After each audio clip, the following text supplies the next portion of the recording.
Good morning, Manitoba. You're listening to Information Radio here on CBC or Radio 1. I'm Corey Funk in for Marcy Marcusa.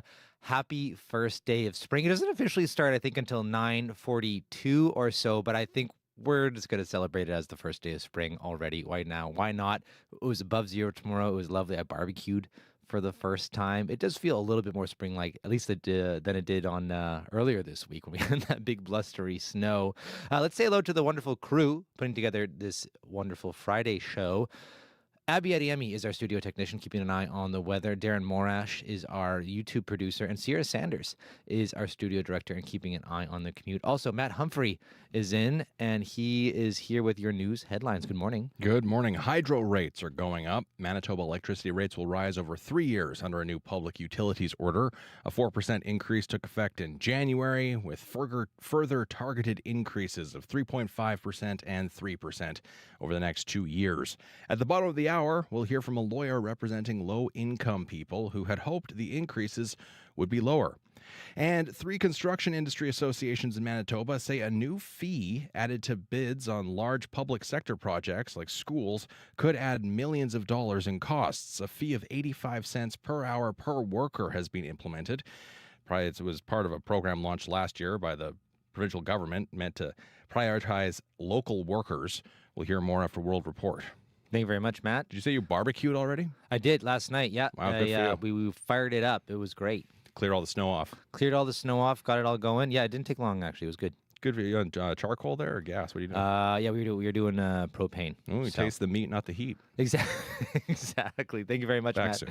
That's Matt Humphrey at the CBC News Desk. 0 right now, and it is going to be more barbecue weather ahead today, heading for a high today of 3 degrees. Coming up after World Report, looking for something spicy this Saturday. The St. Norbert Farmers Market might have a solution. They're holding their 4th annual chili cook-off, and it'll warm up your taste buds. We're going to chat with them.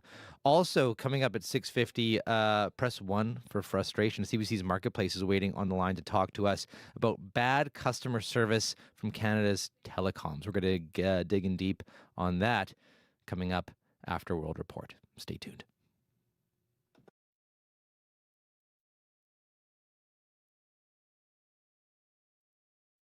Into box office gold, they reinvented Spider-Man. They spent their whole career making movies that everyone said couldn't be made, and now they're sending Ryan Gosling into space. I put the knot in astronaut. I've never done anything. I've never done a space. I can't even moonwalk.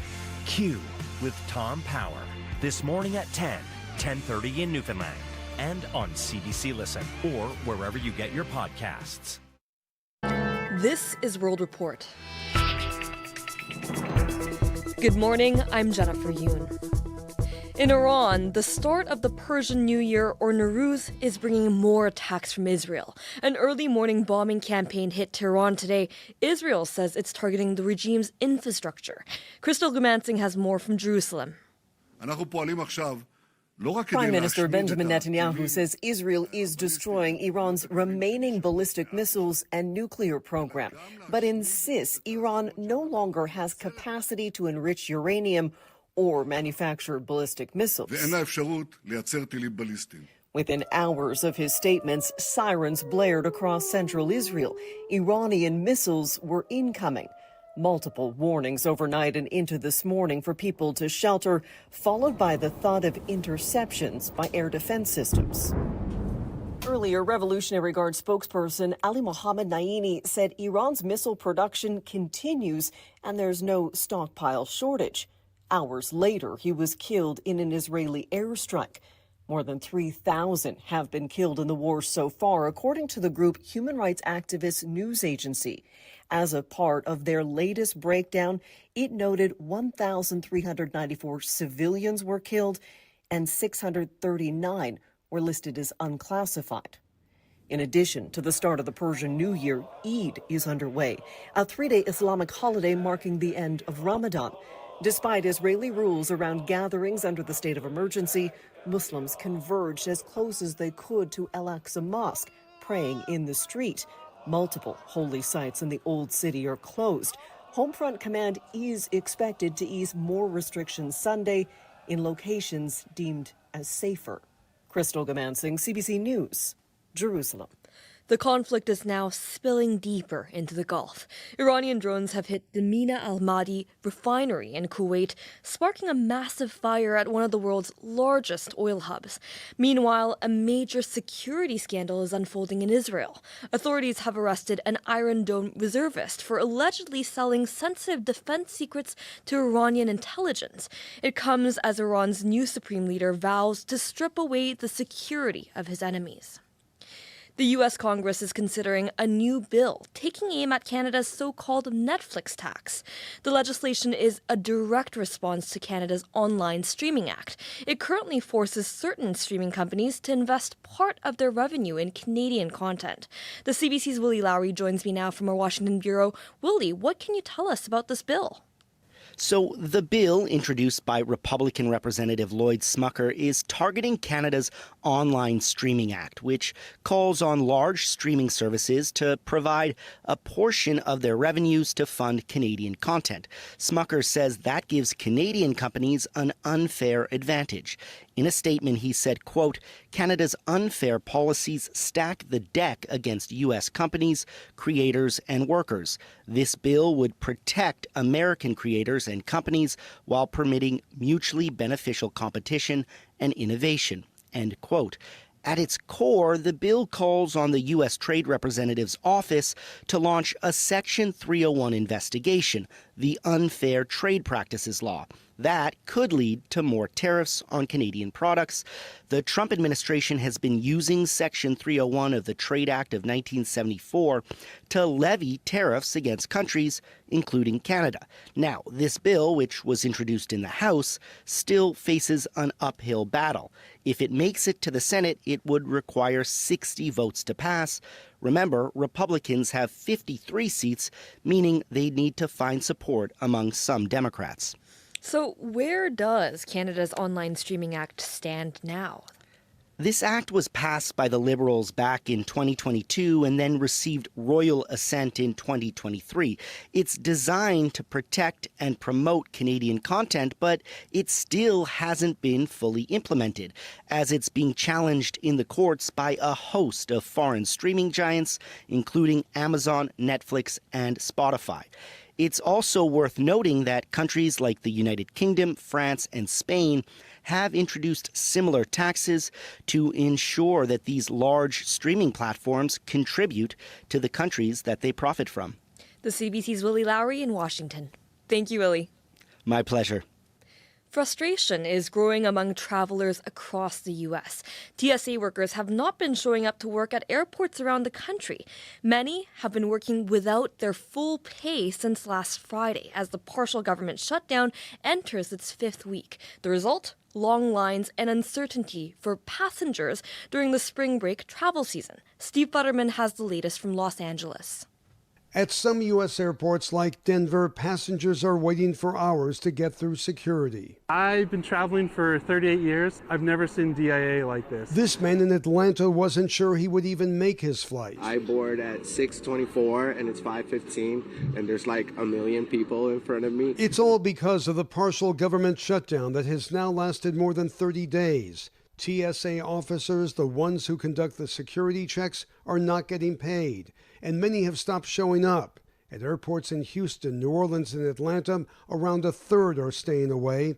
That's led to the number of security checkpoints being reduced and the long waits. Some of these lines are 4 to 5 hours. We're not Republicans. We're not Democrats. We're just people that come to work every day to do our job. Sherrod Green is a TSA officer in Washington, D.C. Some of his fellow workers are now struggling to pay their rents. Others are cutting back on food. In some cities like Miami, food pantries have been put up. We're bringing the food to the DHS workers. And now some passengers have started to bring gift cards to airports to help the workers. Dave Musselman, a former firefighter near Seattle, yesterday began an online fundraising drive to buy more gift cards. I'm just going to go to Costco and Walmart, buy however much money in gift cards I can get for these folks. Meanwhile, the partial government shutdown continues with no end in sight. Steve Futterman, CBC News, Los Angeles. Northeast Australia is being hit by a powerful storm. Forecasters say winds from severe tropical cyclone Narelle reached 250 kilometers an hour as it made landfall. With those destructive winds and heavy rain, residents are being urged to stay indoors. David Crisafulli is a premier of Queensland. Wind is intensifying. In many cases, it'll be the strongest wind that people have experienced in this part of the state for a long, long time. There's a lot of rain in this system. And as it moves, it will be hard and fast. And we're dealing with an area where there are already very saturated catchments. But look, I don't want to sugarcoat this. We are going to experience loss of electricity, and the damage is likely to be significant with a system of this size. Authorities say Narelle could be among Australia's worst storms in living memory. And finally, complaints against Canada's big telecom providers are on the rise, and billing issues are the top concern. A CBC Marketplace investigation discovers a customer service system that appears to be failing because of restrictions on frontline agents, and customers left in the dark with little resolution. Asha Tomlinson has the story. When I first started, the listened to customers, we appreciated them. I never had any hesitation reducing someone's bill. Insiders from some of Canada's big telecoms are speaking out about feeling pressured to upsell customers. One TELUS employee says every credit and refund she gives now is closely monitored. We've altered her voice because she's scared to lose her job. Credits above a certain level have to be approved by a manager. I have zero leeway. And a Rogers insider revealed that more outsourced agents on the front lines is making simple issues complicated. And they'll often tell you, this is my first day on the job. I don't really know anything about this. I cannot think of an issue that unifies people more than this. Amos Tanuma has spent years running call centers. He says bad customer service is often by design. Not to resolve your issue, but to save money and preserve revenue for companies. Bell says any assertion its operations are designed to avoid resolving issues is simply not true. The company, along with TELUS and Rogers, say they're investing in customer service and trying to do better. Meantime, Spain recently passed a law forcing large companies to answer calls within 3 minutes max. Major issues, they have just 15 days to fix them. And this will be a revolution in terms, it's a small thing, but will change the everyday life of millions of consumers. The CRTC says it's keeping a close eye on Spain to see if it could shape policy here in Canada. Asha Tomlinson, CBC News, Toronto. That is the latest national and international news from World Report. You can also find World Report wherever you get your podcasts. Give us a follow. Tell your friends. I'm Jennifer Yoon. This is CBC News.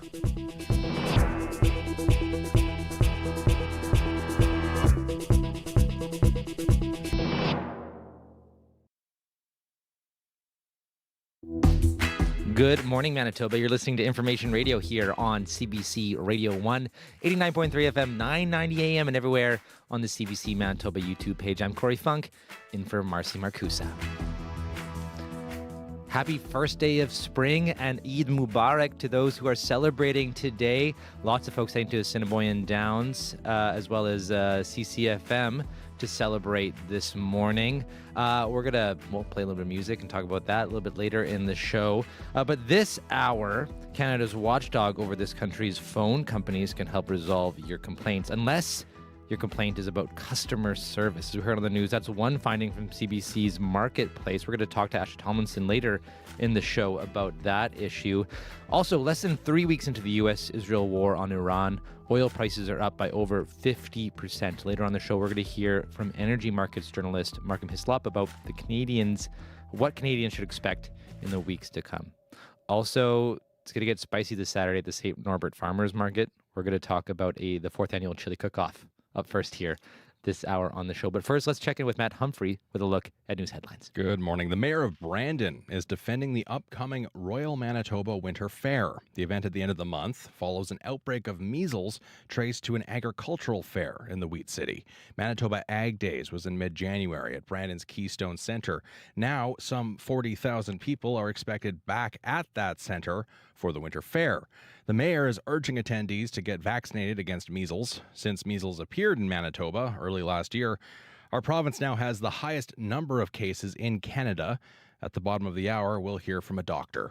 I'll have more news at 6:30. Thank you very much, Matt. Back soon. That's Matt Humphrey at our CBC News desk. Abby Adeyemi is keeping an eye on the weather, and it's looking pretty spring-like-ish for the first day of spring. Well, Corey, we have like two tales of the story. At least down south, I down guess. south, but Yes. if you're up north and you look out the window, you might need a second opinion because we still have that battle of the seasons where the southern part of the province, we're seeing some kind of warm temperatures, but a messy transition with the foggy conditions and the freezing drizzle we saw yesterday into the overnight period. So that might be a thing to look out for this morning. For Winnipeg, today's forecast for the city and nearby regions, we're going to see a cloudy start, then the clouds will quickly give away to a mix of sun and clouds this morning. We're currently seeing 0 both at the Forks and at the airport. Breezy south winds.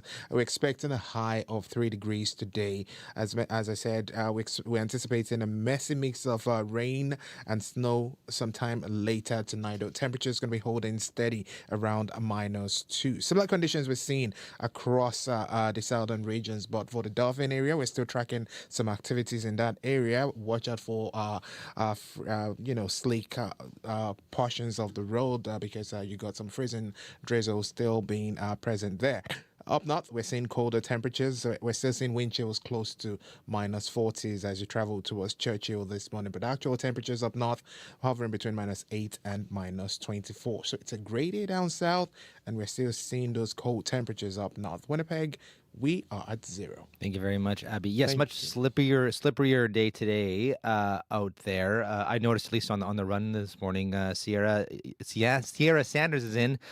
She's our studio director, and she's keeping an eye on the commute. How's it going? It's early in the morning, Yes, Corey. I know, It not is too many early people in the morning. Yes. Nothing crazy going on the commute. Haven't gotten any calls or anything like that so far, but it is still quite early as folks start to wake up on this first day of spring Friday. Could we classify it as that? But I did notice that, as you mentioned, it was icy on your run. It was icy walking through our parking lot. I did do a little bit of the penguin waddle, Actually, you know? Yeah, and actually it was easier for me to run on the road than it was on the sidewalk this morning. So roads actually might be better than the sidewalks. I think when I was driving in, looked good, felt pretty good, but then I was walking in from our parking lot into the building here, and I was doing a little penguin waddle, trying to make sure I wasn't falling and make sure glad I had my boots on. So maybe you want to throw in a little bit of pair of boots, or if you have some shoe spikes as well, you might want to throw those on if you are getting out on the sidewalks. It's called today. the Winnipeg Shuffle. Exactly. Where your feet never quite leave the ground, but you move actually pretty quickly. Yeah, I think we've mastered the art of it. But the number to call if something does pop up on your commute this morning is 204-788-3093.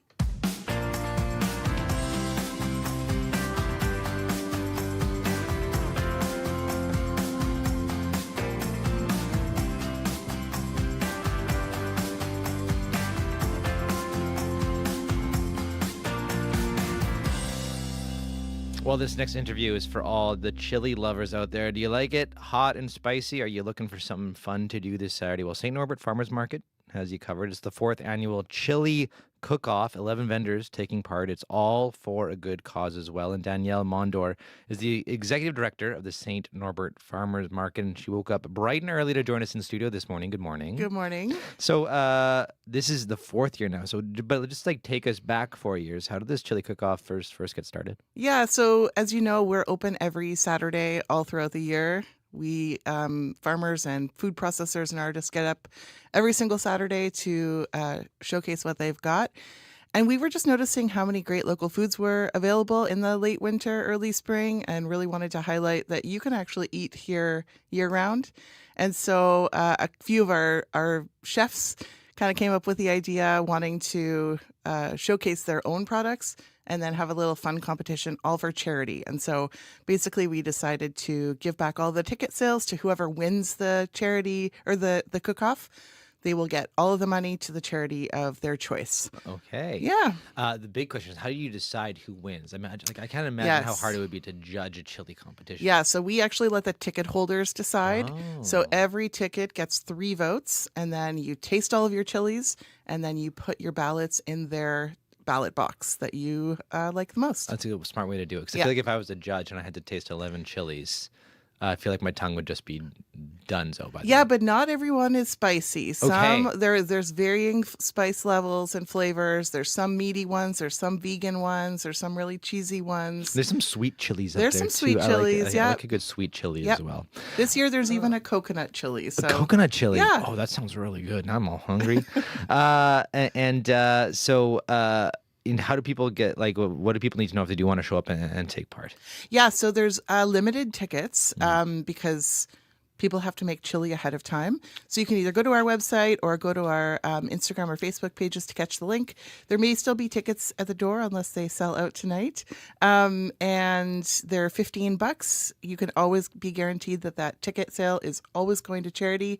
And even if you don't miss out, or if you miss out this year, there's 65 vendors under the canopy. So there's always great food, lots of food to go, lots of groceries, lots of art and other supplies. So it's always nice to see kind of who's new at the farmers market, but it's always been a packed house around this time of year. Yeah, and so we happen to have you on the first day of spring. What does spring look like at the farmers market? Yeah, so even though you think that the gardens aren't really growing right now, there's still a lot of snow on the ground. There was spinach at the market last week. We have microgreens. There's fresh tomatoes. There's tulips. So there's a lot of greenhouses still kind of in action, along with the meat, dairy, cheese, eggs, honey, bread, really anything you can kind of get at a grocery store, you can get at a farmer's market. That's cool. And so is it now kind of every week gets a little bit busier and a little bit busier? Yeah, and it's also nice to see new products that are also being planted in greenhouses and growing, and then soon we'll be in full-on garden season, and those fresh strawberries and, amazing corn can't come soon enough. But I'm excited about that. That'll be great. Good. And just for a reminder for folks who maybe haven't maybe been to the St. Norbert's Farmers Market, how long has it been around? And yeah, we've been around a long time, since 1988, and grown a lot since then. And the nice thing about a farmers market, if you've never been, it's always free. A farmers market is always free. It's a really great community event. No pressure to buy anything, but you'll see a lot of local food, local vendors, things made in Manitoba. So it's a really great way to support your community, just have a great time, meet new people. Mm-hmm. Yeah. Anything new happening at the farmers market this year coming up? We've always got new vendors, and if you're also a farmer or a food producer that wants to apply, we're always taking applications, so that'll come out soon. Yeah, I mean, every week is a new thing. I guess so, probably, hey? Especially in spring, I imagine. Especially in spring, yeah. We've always got some special events coming up, so people who want to follow along can join up for our social media pages, sign up for our newsletter on our website, but just drop by, yeah. We're just south of the perimeter on Pembina Highway. And what do you love about running a farmer's market? What's it like for you? It's such a great space to highlight what everybody loves about Manitoba, especially in agriculture. And people are always trying to kind of learn about culture. That's really what agriculture is. And it's nice to see a space where just the meeting of minds can come together. People are really celebrating great food. Community, healthy lifestyle, the economy, it's all in one place. It must be a networking place as well, right? Like, it's Absolutely. not just a place of commerce. Like, do you have any stories of people who like met at the farmers market and maybe started a new business because they met or anything like that? Or? Well, and the chili contest is a really great way to highlight that, because the chefs are actually using local products. So they're using bison that's raised here. They're using tomatoes that were grown in a greenhouse here. So those collaborations are really great to see.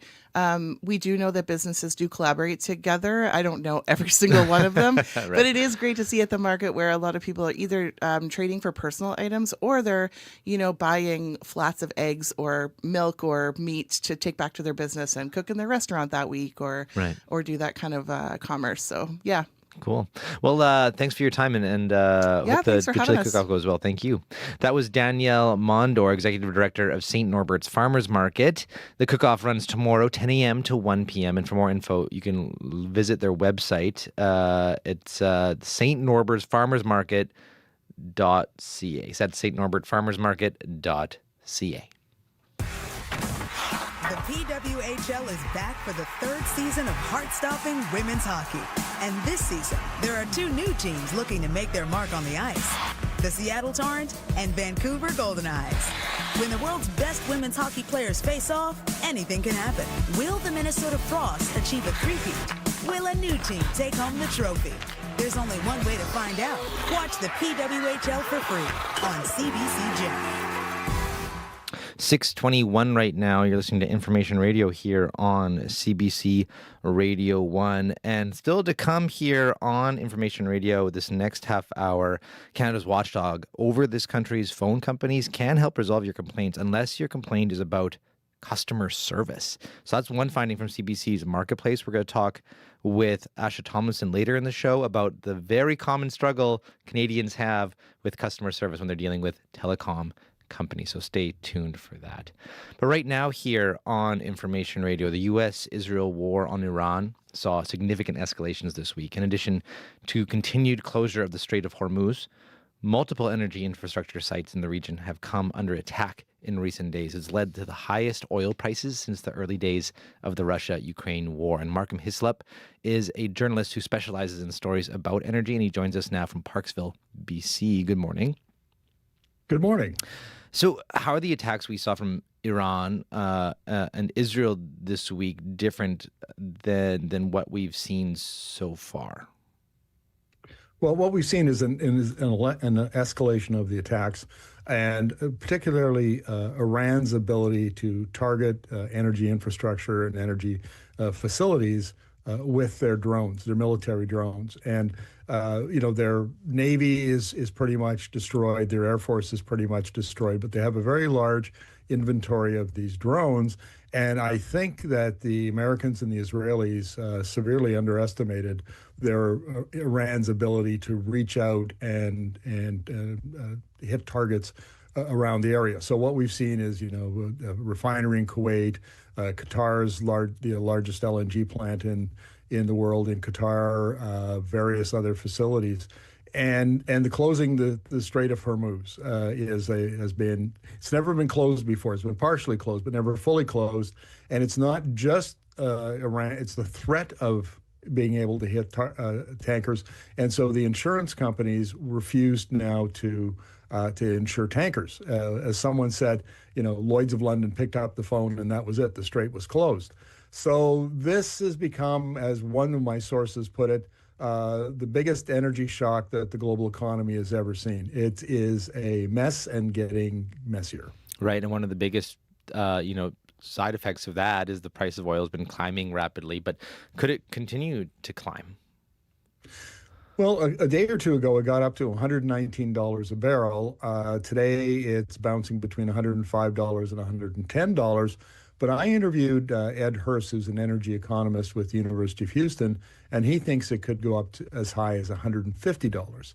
So if we see prices at that range, we're probably, like right now on Vancouver Island, I'm paying $2 a liter, which is fairly high, I think, compared to the rest of the country. Mm-hmm. But if it goes up to 150, we'll see higher prices than that. Now, how high it will go is anybody's guess because we're kind of in uncharted territory. Right. And is it just at the pump where Canadians will feel the impacts of rising oil prices? Or are there other ways that will feel it?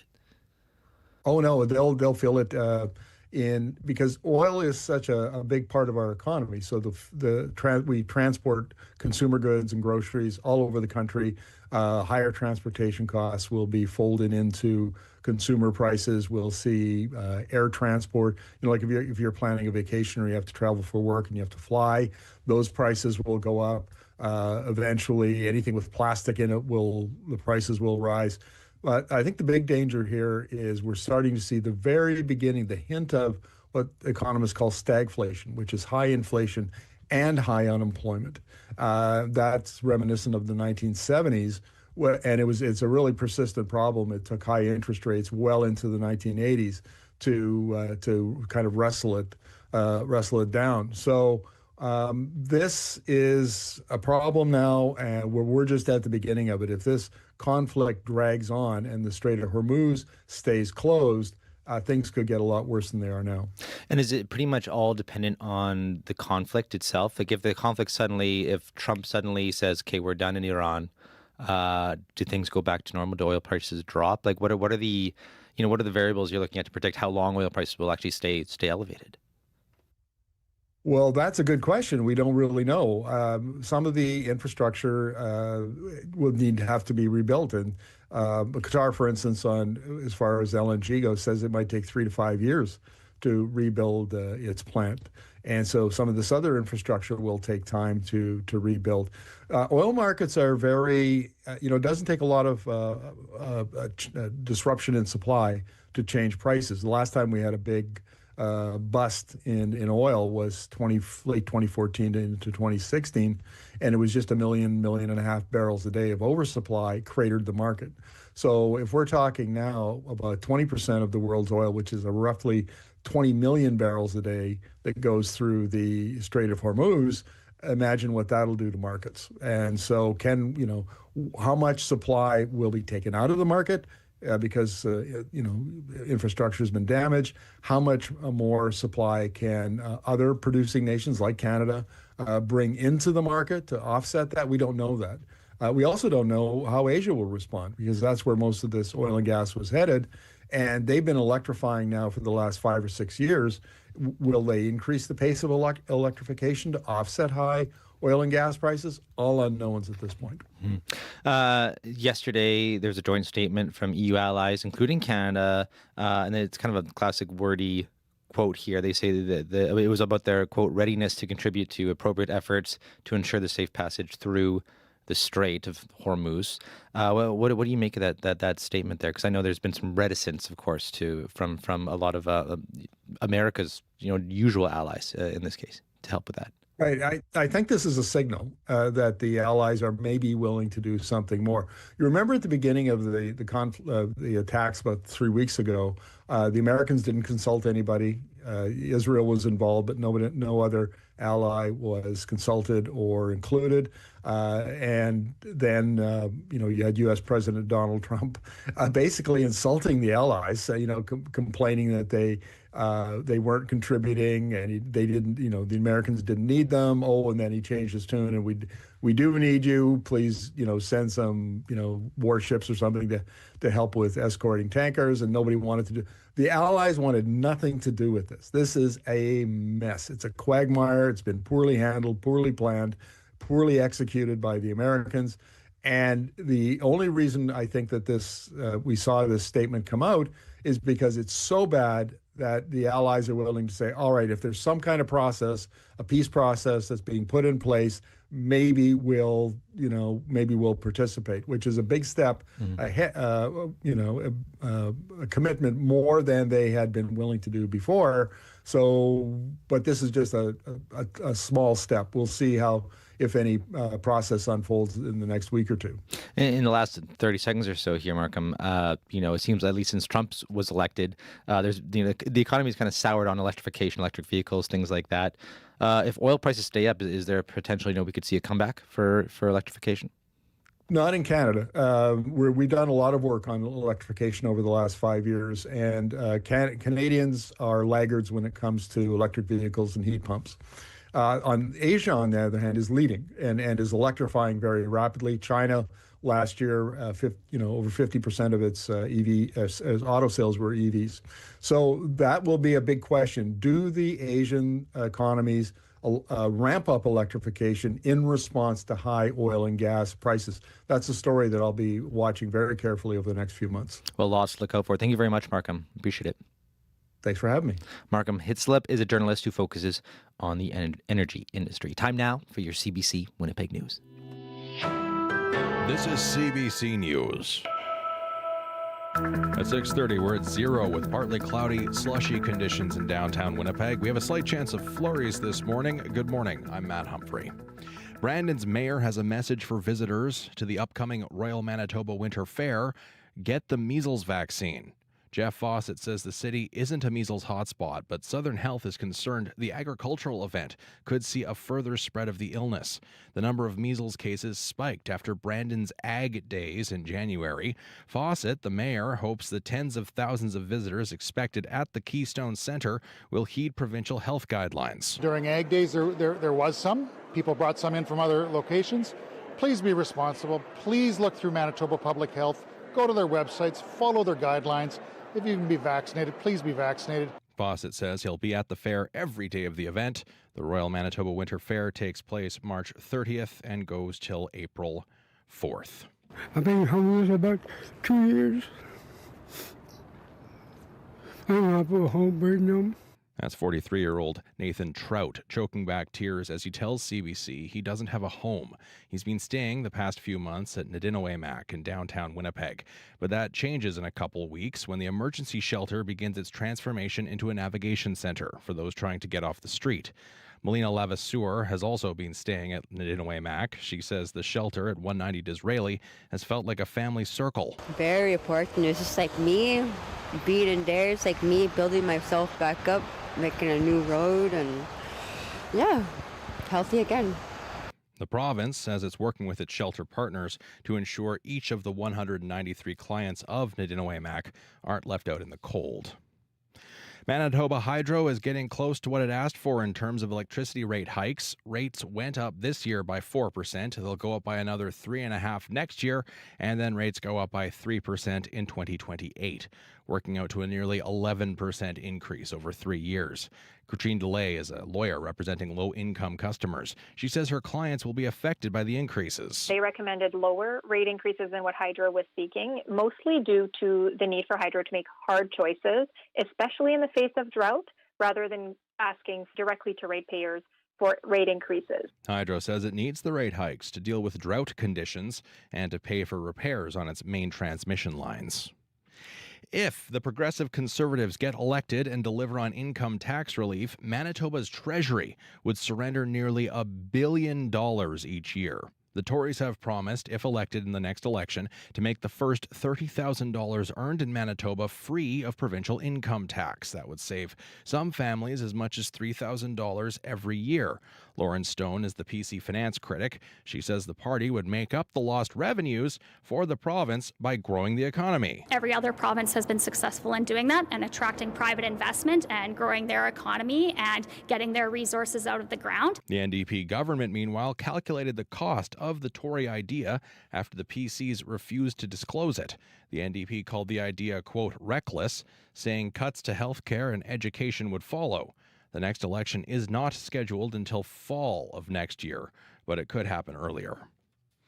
Manitoba's business minister says his government will hold Palliser Furniture to account for laying off staff after the province extended the company a loan guarantee. In August, Wab Kinew's cabinet approved a $15 million loan guarantee for Palliser. In February, the company shed about 20 Winnipeg jobs. Jamie Moses says the loan guarantee came with a commitment for Palliser to retain jobs in our province. We're continuing to work with them and make sure that they be held accountable, and we fully expect them to uphold and maintain the jobs and restore jobs here in Manitoba. The president of Palliser, meanwhile, tells CBC his company is committed to retaining Canadian jobs. He says U.S. tariffs have forced Palliser to realign its manufacturing operations. And turning to the final frontier, a Canadian could soon go around the moon. It would be a major milestone for our country. The Artemis II rocket carrying Canadian astronaut Jeremy Hansen has begun its long rollout to the launch pad in Florida. NASA says the trek to the pad could take up to 12 hours. After a brief delay due to high winds, the mission, set for April 1st, has faced earlier delays due to technical issues. Hansen, from London, Ontario, will become the first non-American ever to travel beyond low Earth orbit. Artemis II will be the first crewed mission to the moon since 1972, the year of the final Apollo mission.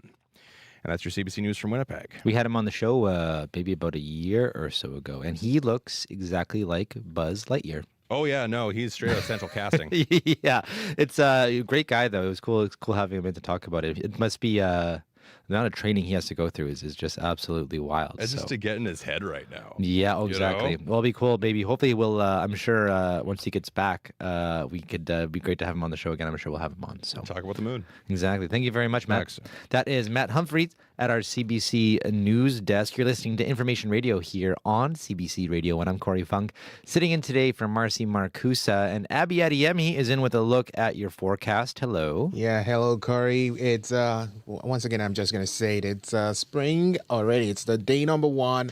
However, up north we're seeing more like a different story up there. But down south we're getting the melt and the freezing rain. That's what we'll see for the next couple of days. I know a lot, but expect some slick roads across the regions this morning. We're seeing temperatures hover around 0 for most of the regions in southern Manitoba. For Winnipeg, right now at the Forks and both at the airport, we're hovering near 0. Our high is expected to get to 3 degrees later today with some winds just coming from the south. For the Pembina Valley region, Morden, Winkler, Tonomori is also hovering around 0.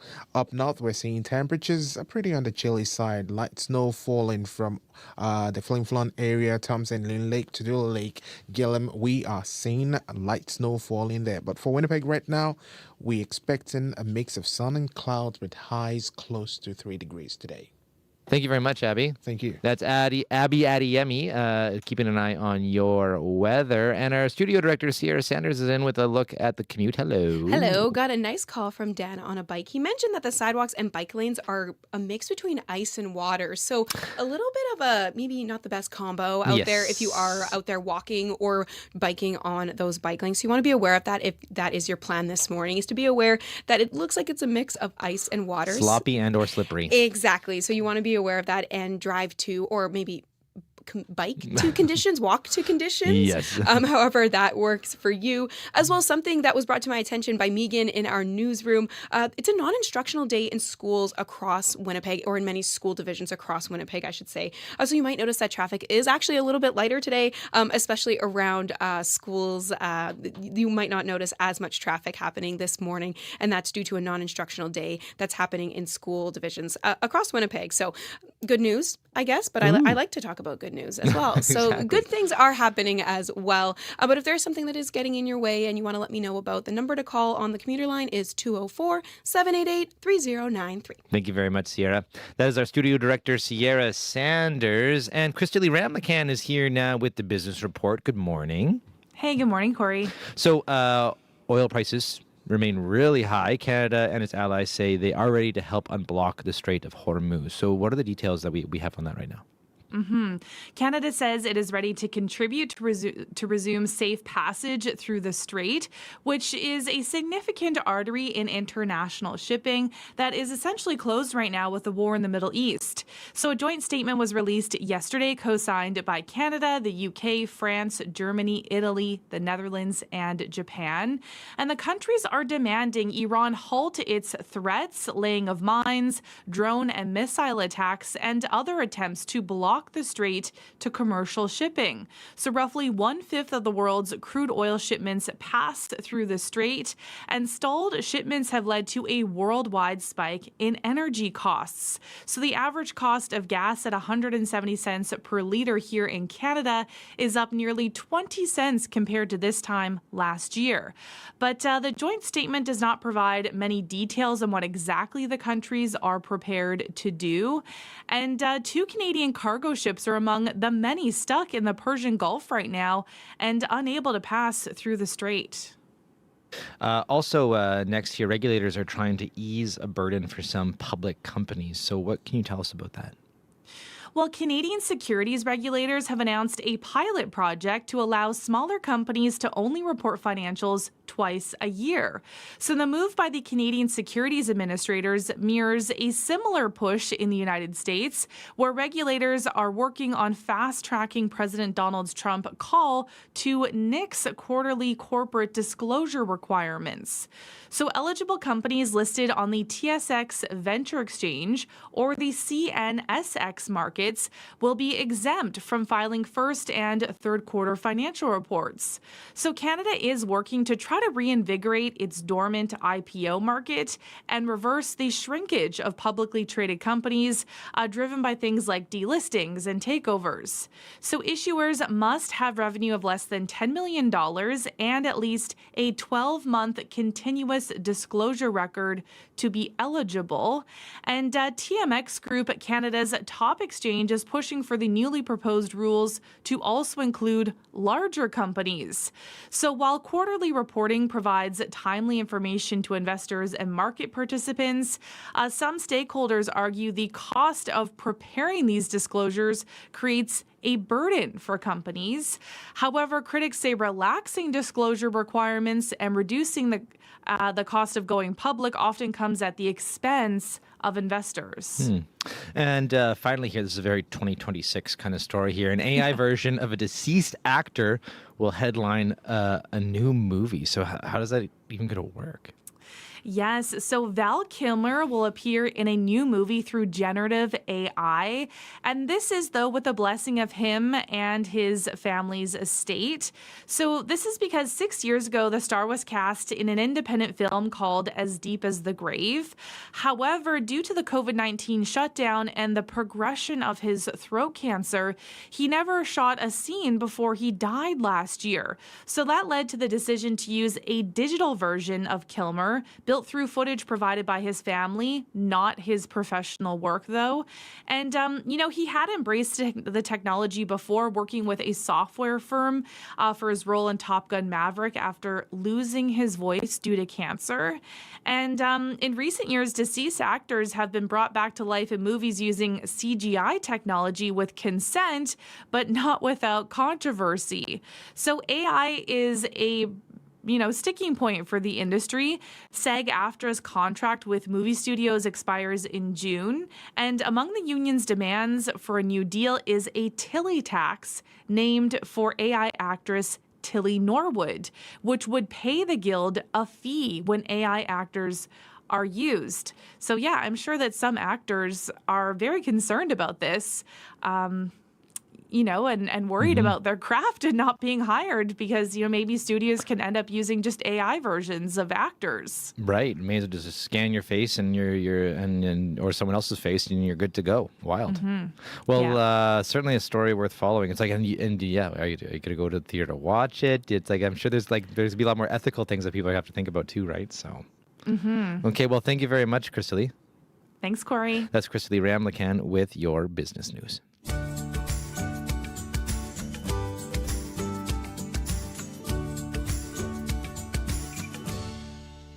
Well, next year on the show, a lot of Canadians have been to the airport this month with March break being a strong catalyst for travel. March break, of course, starts March 30th here in Manitoba for schools. And that's got CBC's Cameron Mahler wondering if people are still avoiding the U.S. It's been a while now since Donald Trump first started calling Canada the 51st state, but tariffs still remain on some key Canadian industries. So what are Canadians thinking right now when it comes to travel? Mahler stopped by the Ottawa International Airport last weekend to find out where people are headed. He also spoke with Wayne Smith about travel trends. Smith is director of the Institute for Hospitality and Tourism Research at the Toronto Metropolitan University. So where are we heading today? We're heading to Cancun today. So what are we looking forward to the most? Beaches. Beaches?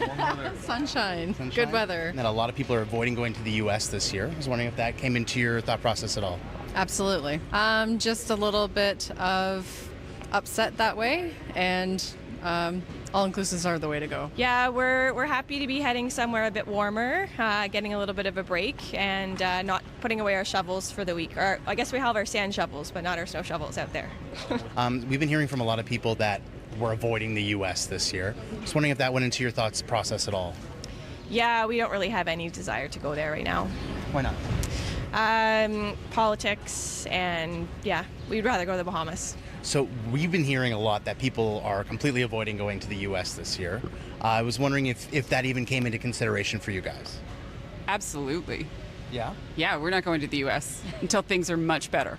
We are going to Cancun, Mexico. Well, we've made a conscious decision as a family to avoid going to the U.S.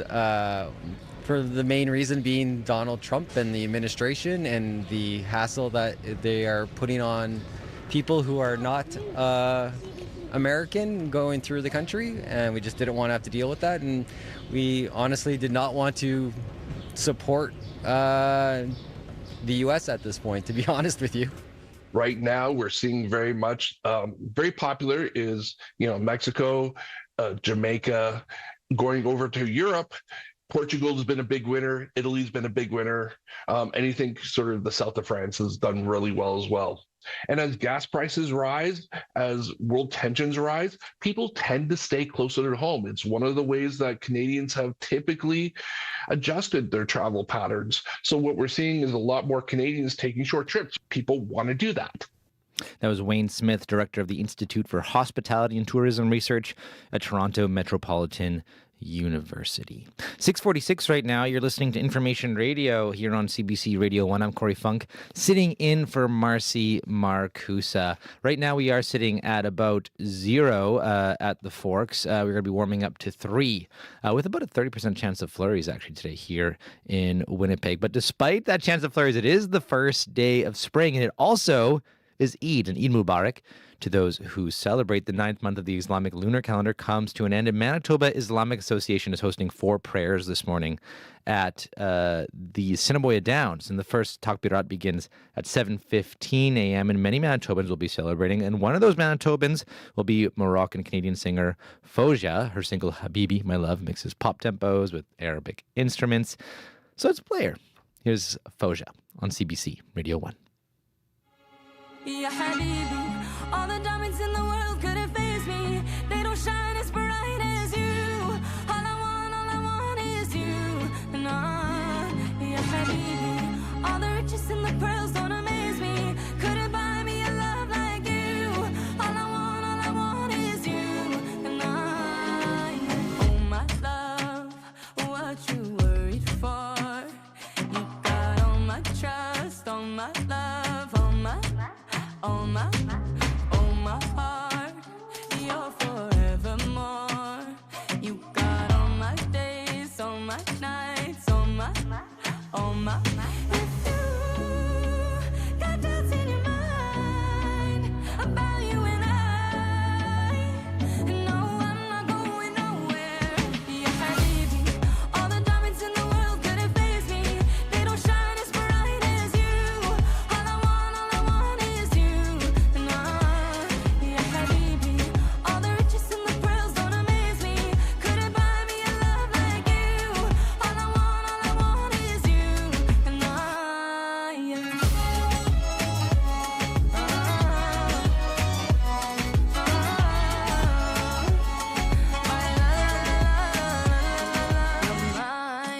I would never waste your time if you ever said goodbye. Mama's guarantees they will fall for years. Oh, if you got doubts in your mind about you and I, no, I'm not going nowhere. Ya Habibi, all the diamonds in the world couldn't faze me. They don't shine as bright as you. All I want is you. Ya Habibi, all the riches and the pearls don't amaze me. Couldn't buy me a love like you. All I want is you.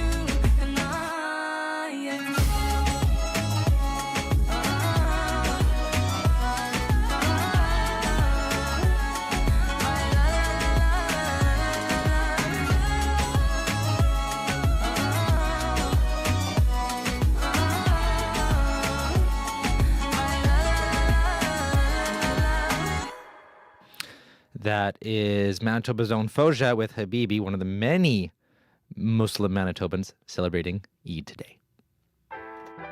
Hi, I'm Saroja Coelho, host of the Saturday afternoon call-in show Just Asking. And I'm Ian Hannamansing, host of the Sunday afternoon call-in show Cross Country Checkup. Whether it's world events or what's happening in your backyard, every weekend we connect Canada live. That's Just Asking with Saroja Coelho, Saturday afternoons at 4 Eastern. And Cross Country Checkup with Ian Hannamansing, Sunday afternoons at 4 Eastern on CBC Radio 1. 6:50 right now here on Information Radio. And next on the show, 30 minutes of hold music, 3 different departments, 0 solutions. And if that sounds like your last attempt to reach a telecom giant, you're part of a massive club of frustrated Canadians. But why does it seem like going in circles is the industry standard these days? CBC's Marketplace is drilling down to find out why your service provider is so hard to reach and what's really happening behind those automated menus. Co-host Asha Tomlinson joins us now. Good morning. Good morning, Corey. So this is actually a bona fide Marketplace beat. You cover telecom issues all the time. So why are you focusing on customer service right now? Because the struggle is real, as they say. Canadians continue to email us with their problems, dozens upon dozens of complaints about their telecom providers. And usually it is the big three, Rogers, Bell, TELUS. What we're hearing more of this time around is that the customer service, in their opinion, is dismal. Whether it's an issue with internet, wireless phones, or cable, they're telling us it is challenging to actually get through to someone. And then it's a whole other story to get the issue resolved. And so we figured it's time to dig into this again. Long story short, we just moved. I spent 5 days trying to get our internet going with both two telecom companies. It took a while. I think everyone's got a story like that. So what are some of the concerns around customer service that people have been hearing? You're right. Everyone has a story. It's absolutely a universal issue. And we're hearing a long list of complaints like the chatbots that people feel don't actually help them, incredibly long wait times just to get to a live agent, some people spending hours on hold doing that. Then they're being transferred between different departments, talking to different people. After all that, there are dropped calls for some, so they have to call back, start all over again. Just extreme frustration. And when you are finally talking to the right person, we're hearing even the simplest fixes seem complicated. Take, for example, Bell customer, Vicky Sloot from Toronto. We followed her journey as she spent weeks trying to resolve an issue with her Fibe TV account. A Bell chat agent promised if she upgraded to a new TV box, she could keep all her specialty sports channels, and she'd be paying $5 less a month. Sounded like a great deal in theory, but when her new equipment arrived, she did not get that offer. She had to pay $25 extra just to get her channels. And that's when she got on the phone, started to try and sort this out, and it became a very long and exhausting process. Here's some of what she had to say. So yeah, whenever I have a bit of time on like a Saturday or whatnot, or after work hours, I gear myself up and I make the call or use chat, and yeah, it's impossible to get a single right answer that is consistent throughout each support agent. But interestingly enough, the same day we tell Bell about Vicky, they reach out to her. She got her sports channels and a $30 discount off her monthly bill. In fact, Bell says they didn't live up to their commitments in Vicky's case and that they are investing in the customer experience. And I actually understand that the CCTS, the Commission for Complaints for Telecom Television Services, released its annual report in January. So what does their data say? The CCTS is a telecom watchdog. If you have a problem with your telco, you can file a complaint. And they say the majority of those complaints get resolved within 20 days. Canadians are now turning to them in record numbers. Telecom complaints shot up by 17% last year. That's more than 23,000 grievances. Billing issues like incorrect charges topped the list. Worst offenders here, Canadians had the most problems with Rogers, followed by TELUS, then Bell. So that's just some of the big picture data. But what's, sort of disappointing for some is that the CCTS can address things like billing, overcharging, breach of contract. What they cannot tackle are complaints about customer service. It's outside the scope of their mandate, which means, of course, they can't really do anything about it. So Canada's obviously struggling. I think when you mentioned, the first guest there talk about how she had to work herself up to make that phone call. I think a lot of Canadians know what they're talking about as soon as they get home from work. So are there other places in the world we can look for inspiration? Maybe, give them a call. Long distance call, but it is Spain. They just passed a new law that looks like it could be a game changer. So there's a 3-minute rule. Large companies are legally required now to answer 95% of their calls in under 3 minutes. They're eliminating the chatbot loop. If you want to talk to a human, you can ask for one and get transferred right away. Billing errors, those have to be resolved in 5 days. General complaints, dealt with in 15 days. And there are massive fines if a company doesn't comply. We spoke to Pablo Bustandui. He's the Spanish Minister for Social Rights and Consumer Affairs. Here's what he told us about why they pushed for this new law. For decades now, we have grown used to the idea that when we citizens interact with powerful corporations, with very big companies, well, that they have enough power to establish what are the rules of economic life and commercial life. Well, we want to make that relation a little bit more balanced and make sure that the rights that we have as consumers are respected and enforced. And this will be a revolution in terms, it's a small thing, but will change the everyday life of millions of consumers. This law had us thinking if Canada should be taking a page out of Spain's book. So what kind of response are you getting from our government about that then? Well, the CRTC, there's some layers here. They're keeping an eye on Spain, they tell us, to see if it could shape policy here in Canada. We also reached out to Industry Minister Melanie Joly's office. They say if you're unhappy, you can always switch to another provider. And new federal rules coming this June are supposed to make that easier. It'll include banning those switching fees, which are the charges you pay just to leave your telecom. And companies will have to offer easy ways to cancel your plan online. The telecom providers you heard from Bell, TELUS says they're reviewing frontline training to ensure they address customer concerns promptly. And Rogers says they have an intensive training program for new agents and that they will also continue to invest in the customer experience. I know we also heard from Bell earlier, but how are the other big telcos responding to this? Yeah, I think they're all saying that they want to invest more in the customer experience, and they say that, they're trying to do better. But I think there's many Canadians who are saying they're not doing enough right now. Well, Asha, thanks for your time. Really appreciate it this morning. Thank you. Asha Tomlinson is a host with CBC's Marketplace. And for the full investigation, you can watch Customer Disservice Telecom Edition tonight at 8 p.m. on CBC Television, YouTube, and CBC Gem. Well, 6:57, and coming up after World Report, stay tuned. A new private members bill is looking to establish a provincial autism strategy. The president of Autism Manitoba is going to join us to answer why she says it's taken so long for action. That's coming up after World Report. But right now, let's check in with Matt Humphreys with a look at news headlines. Good morning. 3 construction associations say they're concerned about a surcharge in a provincial jobs plan that imposes a fee on contractors awarded public building projects like building new schools. The organizations say the agreement charges existing contractors 85 cents an hour for each worker on government-funded projects. The collected fees go to a group of unions.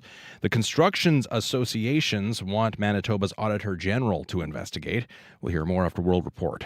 Thank you very much, Matt. Back soon. That is Matt Humphrey at our CBC News desk. -7 right now in Thompson, heading for a high today of -2. At the Forks, we're sitting at 0, heading for a high today of 3. Pretty quiet out there on the roads so far.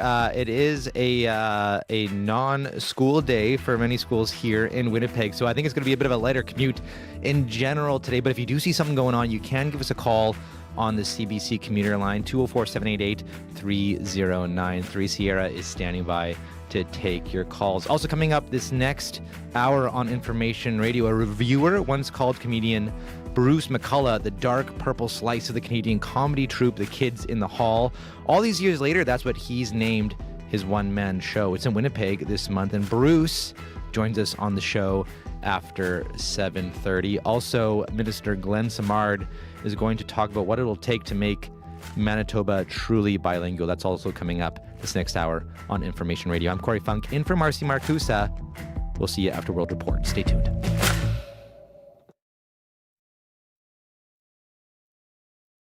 On the Current. Well, Cuba right now is in very bad shape, and we'll be doing something with Cuba very soon. Cuba is struggling to keep the lights on, and sanctions on top of an embargo mean essentials are in short supply. The U.S. president says he will take Cuba. Countries are closing their embassies. We'll talk about what's next for Cuba and its people. The Current with Matt Galloway. This morning at 8:37, 9:07 in Newfoundland, and on the CBC Listen app. This is World Report. Good morning, I'm Jennifer Yoon. Muslims around the world are celebrating the end of Ramadan. In Jerusalem, Muslim men are praying in the streets as Israel shuts access to the Al-Aqsa Mosque. Overnight explosions were heard over the city as Israeli air defenses intercepted incoming Iranian fire. In Iran, there have been heavy bombardments in Tehran as residents mark the Persian New Year, also known as Nowruz. The Israeli military says it is targeting the regime's infrastructure. The conflict is now spilling deeper into the Gulf. Iranian drones have hit the Mina al-Hamadi refinery in Kuwait, sparking a massive fire at one of the world's largest oil hubs. Meanwhile, a major security scandal is unfolding in Israel. Authorities have arrested an Iron Dome reservist for allegedly selling sensitive defense secrets to Iranian intelligence.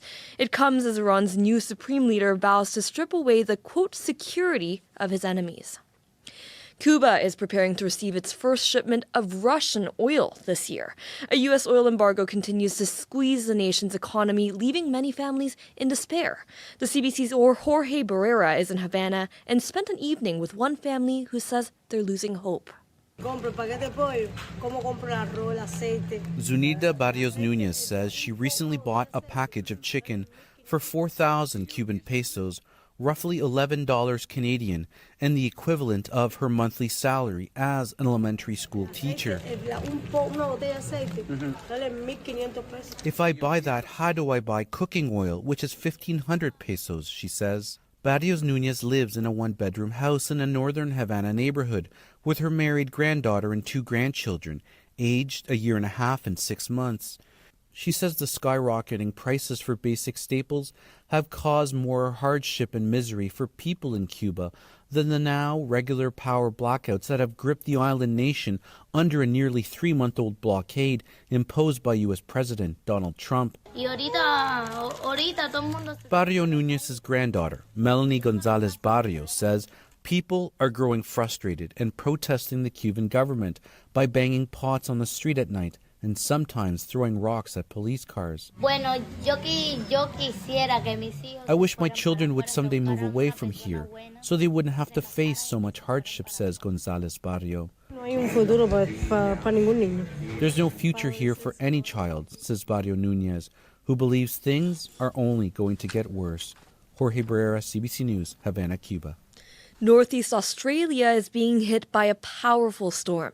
Forecasters say winds from severe tropical cyclone Narelle reached 250 kilometers an hour as it made landfall. With those destructive winds and heavy rain, residents are being urged to stay indoors. David Crisafulli is the Premier of Queensland. Wind is intensifying. In many cases, it'll be the strongest wind that people have experienced in this part of the state for a long, long time. There's a lot of rain in this system, and as it moves, it will be hard and fast. And we're dealing with an area where there are already very saturated catchments. But look, I don't want to sugarcoat this. We are going to experience loss of electricity, and the damage is likely to be significant with a system of this size. Authorities say Narelle could be among Australia's worst storms in living memory.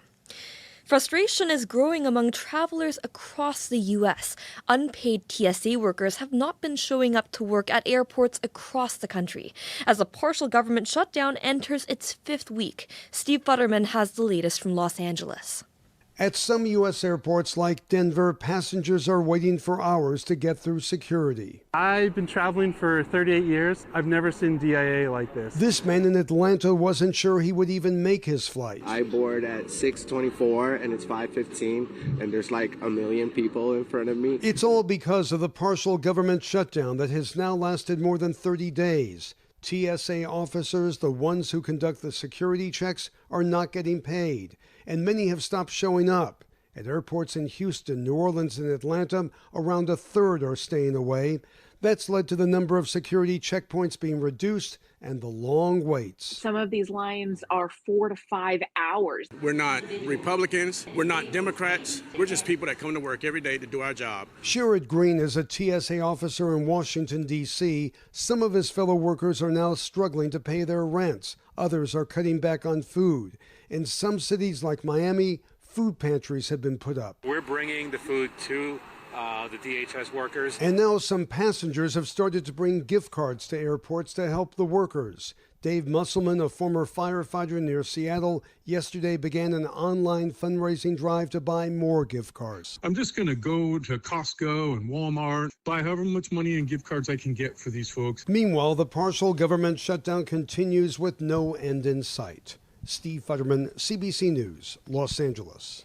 The U.S. Congress is considering a new bill taking aim at Canada's so-called Netflix tax. It currently forces certain streaming companies to invest part of their revenue in Canadian content. The CBC's Willie Lowry joins me now from our Washington bureau. Willie, what can you tell us about this bill?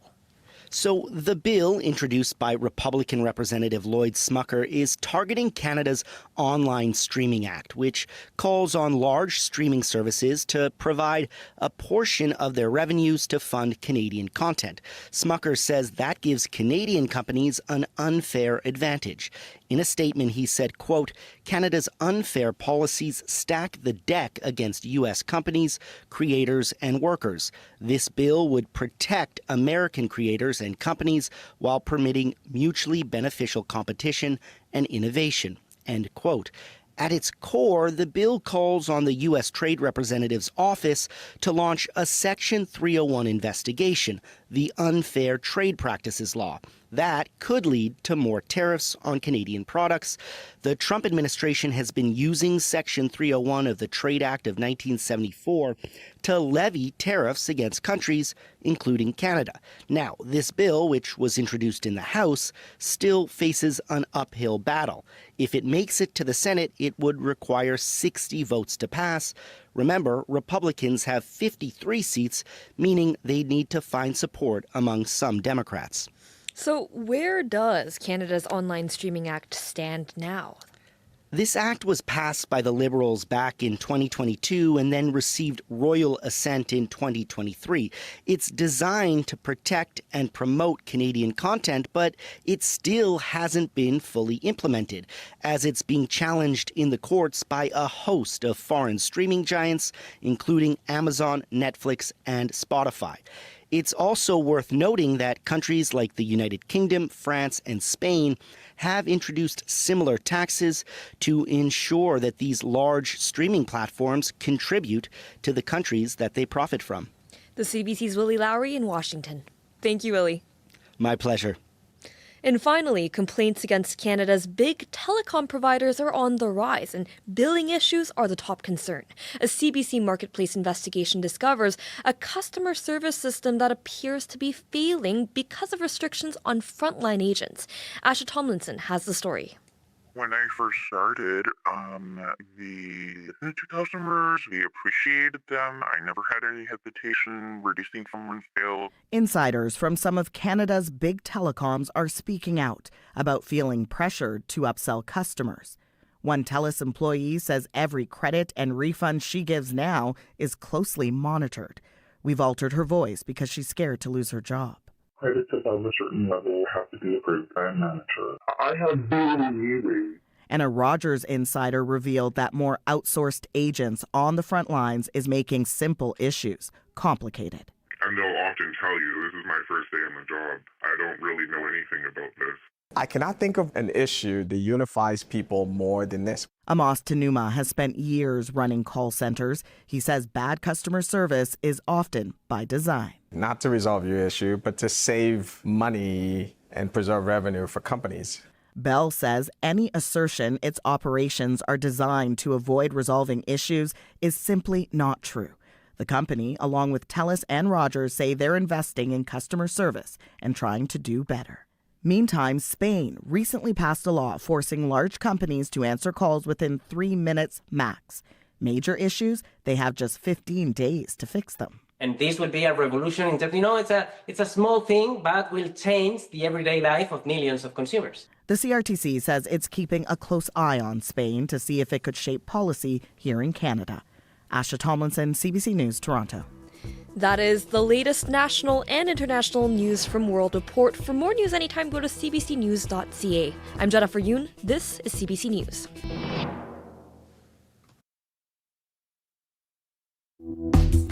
Good morning, Manitoba. You're listening to Information Radio here on CBC Radio 1, 89.3 FM, 990 AM, and everywhere on the CBC Manitoba YouTube page. Happy first day of spring, and Eid Mubarak.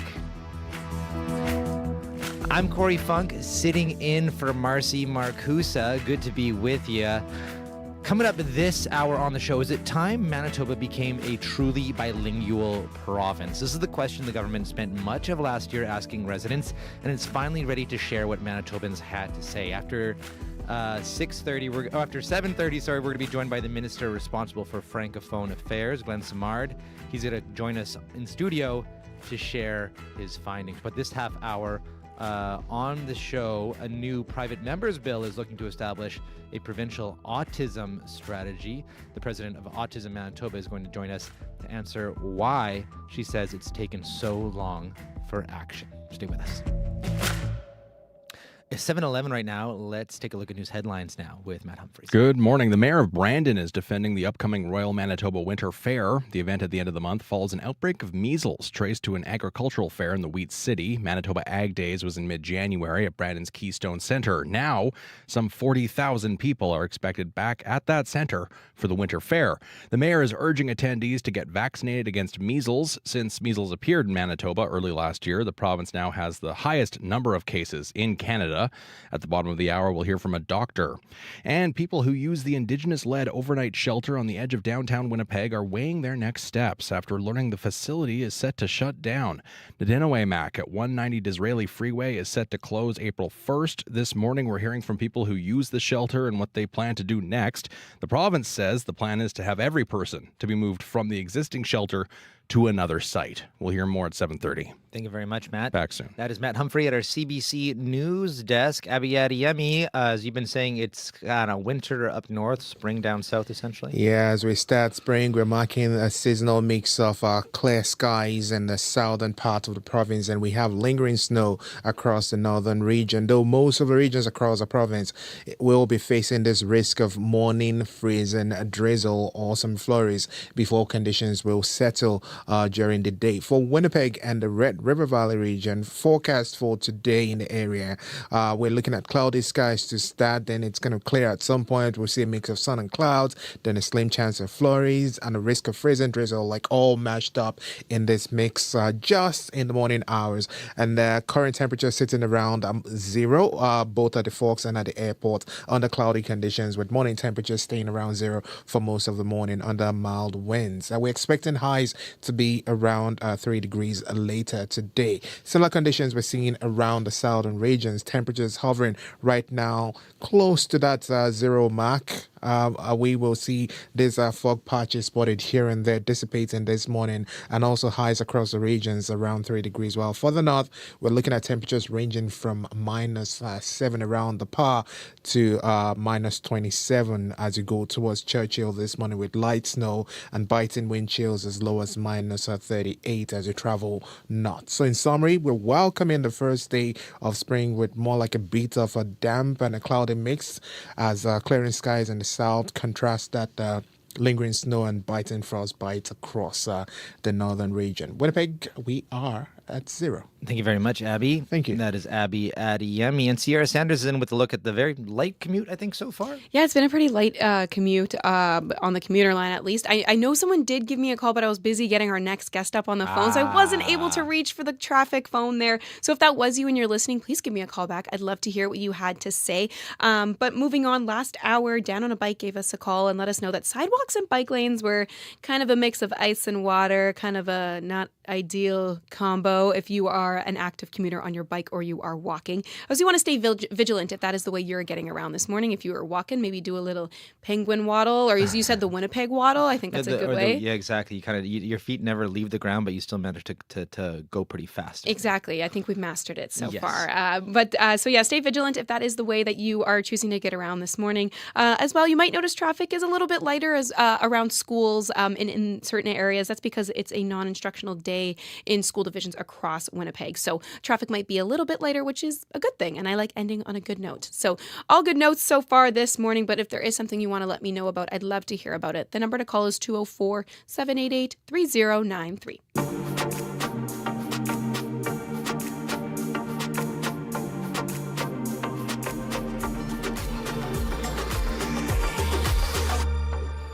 Well, next year on Information Radio, Manitoba's only Liberal MLA is looking to establish a province-wide autism strategy. On Monday, Cindy Lamoureux, MLA for Tyndall Park, introduced Bill 232, the Autism Strategy. The private member's bill looks to create a coordinated long-term interprovincial strategy to improve supports for people with autism and their families and caregivers. On Tuesday, the NDP government called the bill down, but it has since passed second reading in the legislature. That means it goes to the committee stage where the public can give their input. Autism Manitoba has been heavily involved in the bill, and Dimitra Hadjidiakos is the president of Autism Manitoba and the executive director of the Autism Learning Center. She's also a mom to a 21-year-old son who has autism, and she joins us now. Good morning. Good morning, Corey. So let's just get your initial thoughts on this bill. You know, why do you think it's so important to have something like this?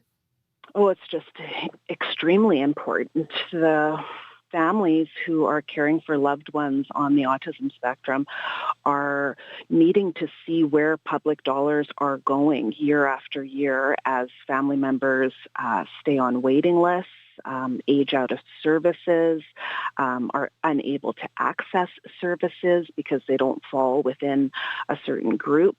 And this is really, really something that is very delayed, I believe, for our province. And we're just thrilled that Cindy Lamoureux took this on as her mission. And she did such a wonderful job reaching out to the autism community. She read off a long list of people who she consulted, provincial organizations, national organizations. She did quite a bit of research from province to province. There's a lot for us still to learn. However, it's very, very important that we've all taken this first step. And so if this bill does end up passing, what would it do for your family and others? Well, autism spectrum disorder is a pervasive developmental disorder. Lots of people don't understand what that means. And basically what that means is that it's a lifelong condition. So what we would like to see is a strategy from the moment a child or an adult is diagnosed with autism, and then how they're going to receive supports for the duration of their lifetime. We get a lot of confused folks who phone us and they don't even know where to look for services. So part of what I do as a volunteer at Autism Manitoba is I respond to about a dozen emails, text messages, and phone calls per week, just letting people know where they can go for specific supports. So the fact that we're not even there yet is really quite concerning. So we just need to be more clear. It needs to be simple instructions. Your child has been diagnosed with autism. You are an adult who has been diagnosed with autism. Here are all the services that are available to you. Here's what it's going to look like if you do this path. Here's what it's going to look like if you do this path. And, we're looking for some checks and balances as well, right? Like, so where does all this money go? It was really concerning that the NDP was not on board about sharing that with families. However, I do have to say yesterday we were all very, very happy that our elected MLAs, all of them, because it was unanimous yesterday, did the right thing. So essentially, with this, you are hoping essentially that families have a roadmap. Yes. From day Thank one, you. essentially, of services. Say, hey, your child has been diagnosed with being on the autism spectrum. Here's exactly how you can have support from day one into adulthood, start to finish. Yes, and it's. I was speaking to another advocate at the legislature this week, and he was saying that he doesn't even want to tell people what our kids received when they were in preschool. Like, we had 40 hours of therapy through St. Amant Center, and that has slowly over the years been eroded. That program doesn't even exist anymore.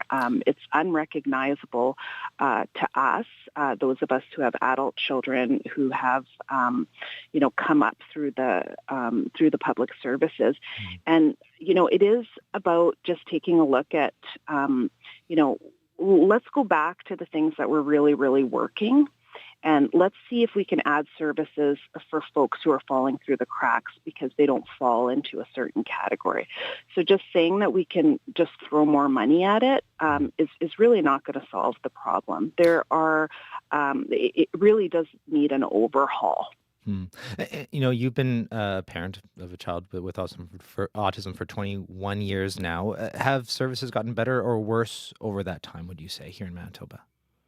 I would say the services have always been excellent. So when I mentioned St. Amant there, my son was involved in the ABA program there, and it was really quite fantastic for our family. However, having said that, some families chose to not do that program because it wasn't a right fit for their family, and so they chose the autism outreach route, which is a little bit more play-based.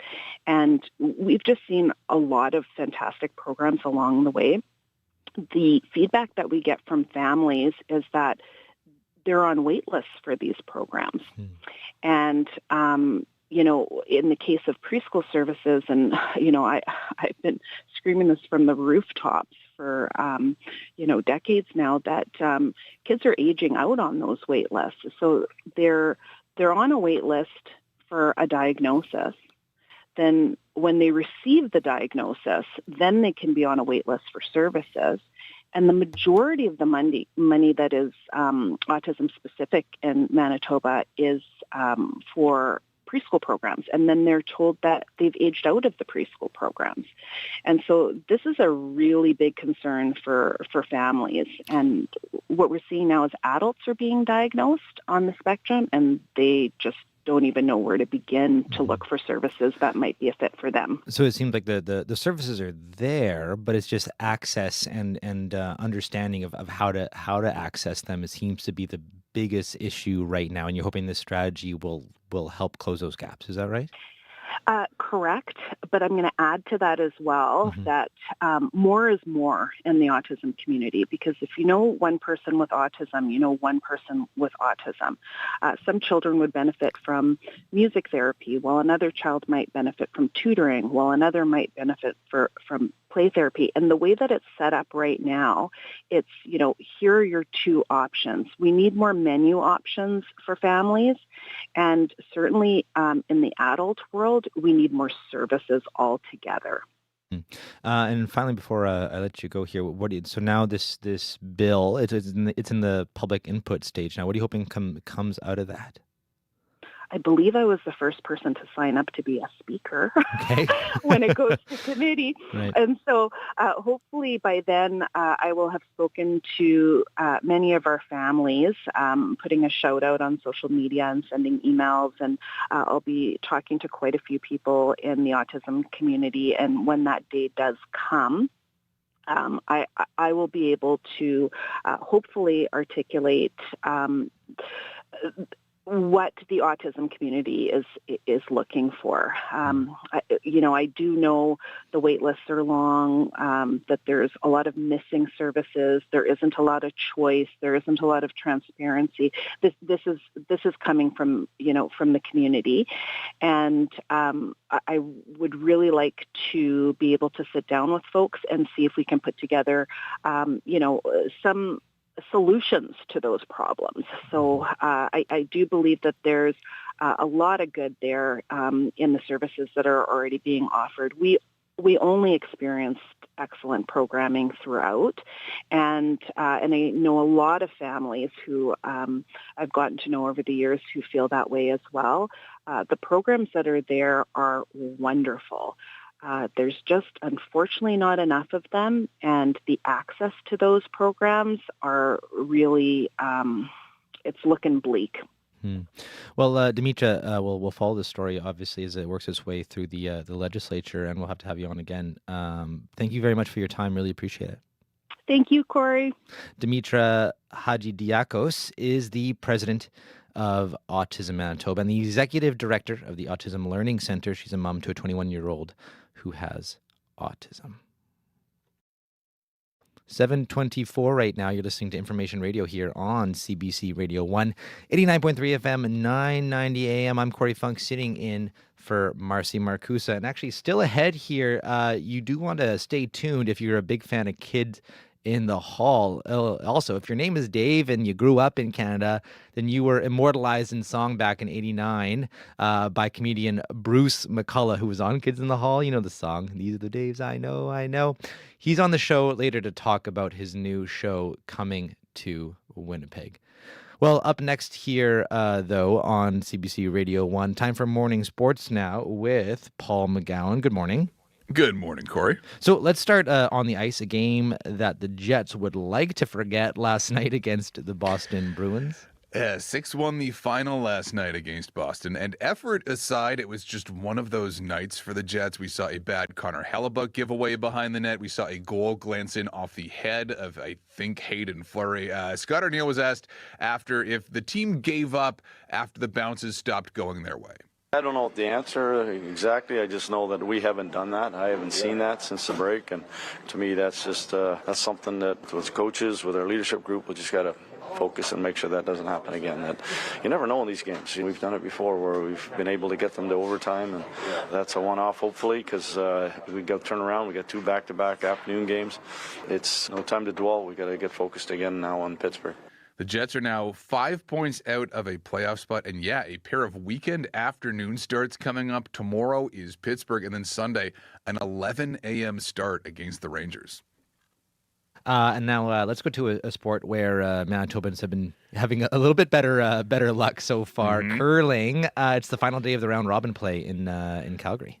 Well, I mentioned earlier this week that the schedule at the World Women's Curling Championship is relentless. We heard Carrie Anderson talk about just the lack of sleep at a tournament like this. In Canada, for the second straight day yesterday, was on the ice twice.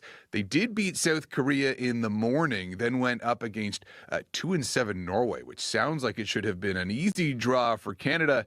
But it's Norway who earned the surprise victory, 10-6 in an extra end. Here is Carrie Anderson on what Canada expected going in. We didn't know anything going into this.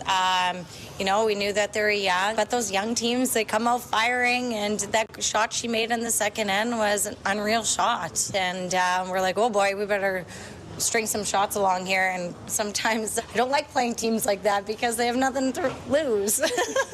So they come out there firing, and they did tonight. And you know what? Kudos to them. They played very well. The good news is that Canada is still in control of their own destiny as far as earning a bye to the semis. They are tied for second right now with Japan, and they do face the Japanese later today, but it's another 2-draw day for Canada. So they get Australia this afternoon, and then right after they get Japan. Okay, well, looking forward to that. Let's finish on soccer here. A new rule for women's soccer teams?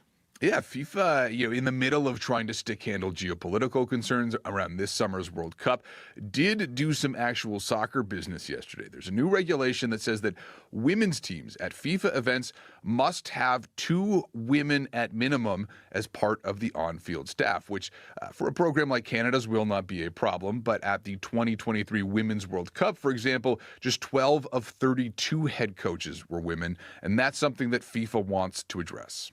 It's very important that we support women's football. And we have to do so not just in words, but also in concrete action. This is the strict minimum. If it was for me, I would have gone even further.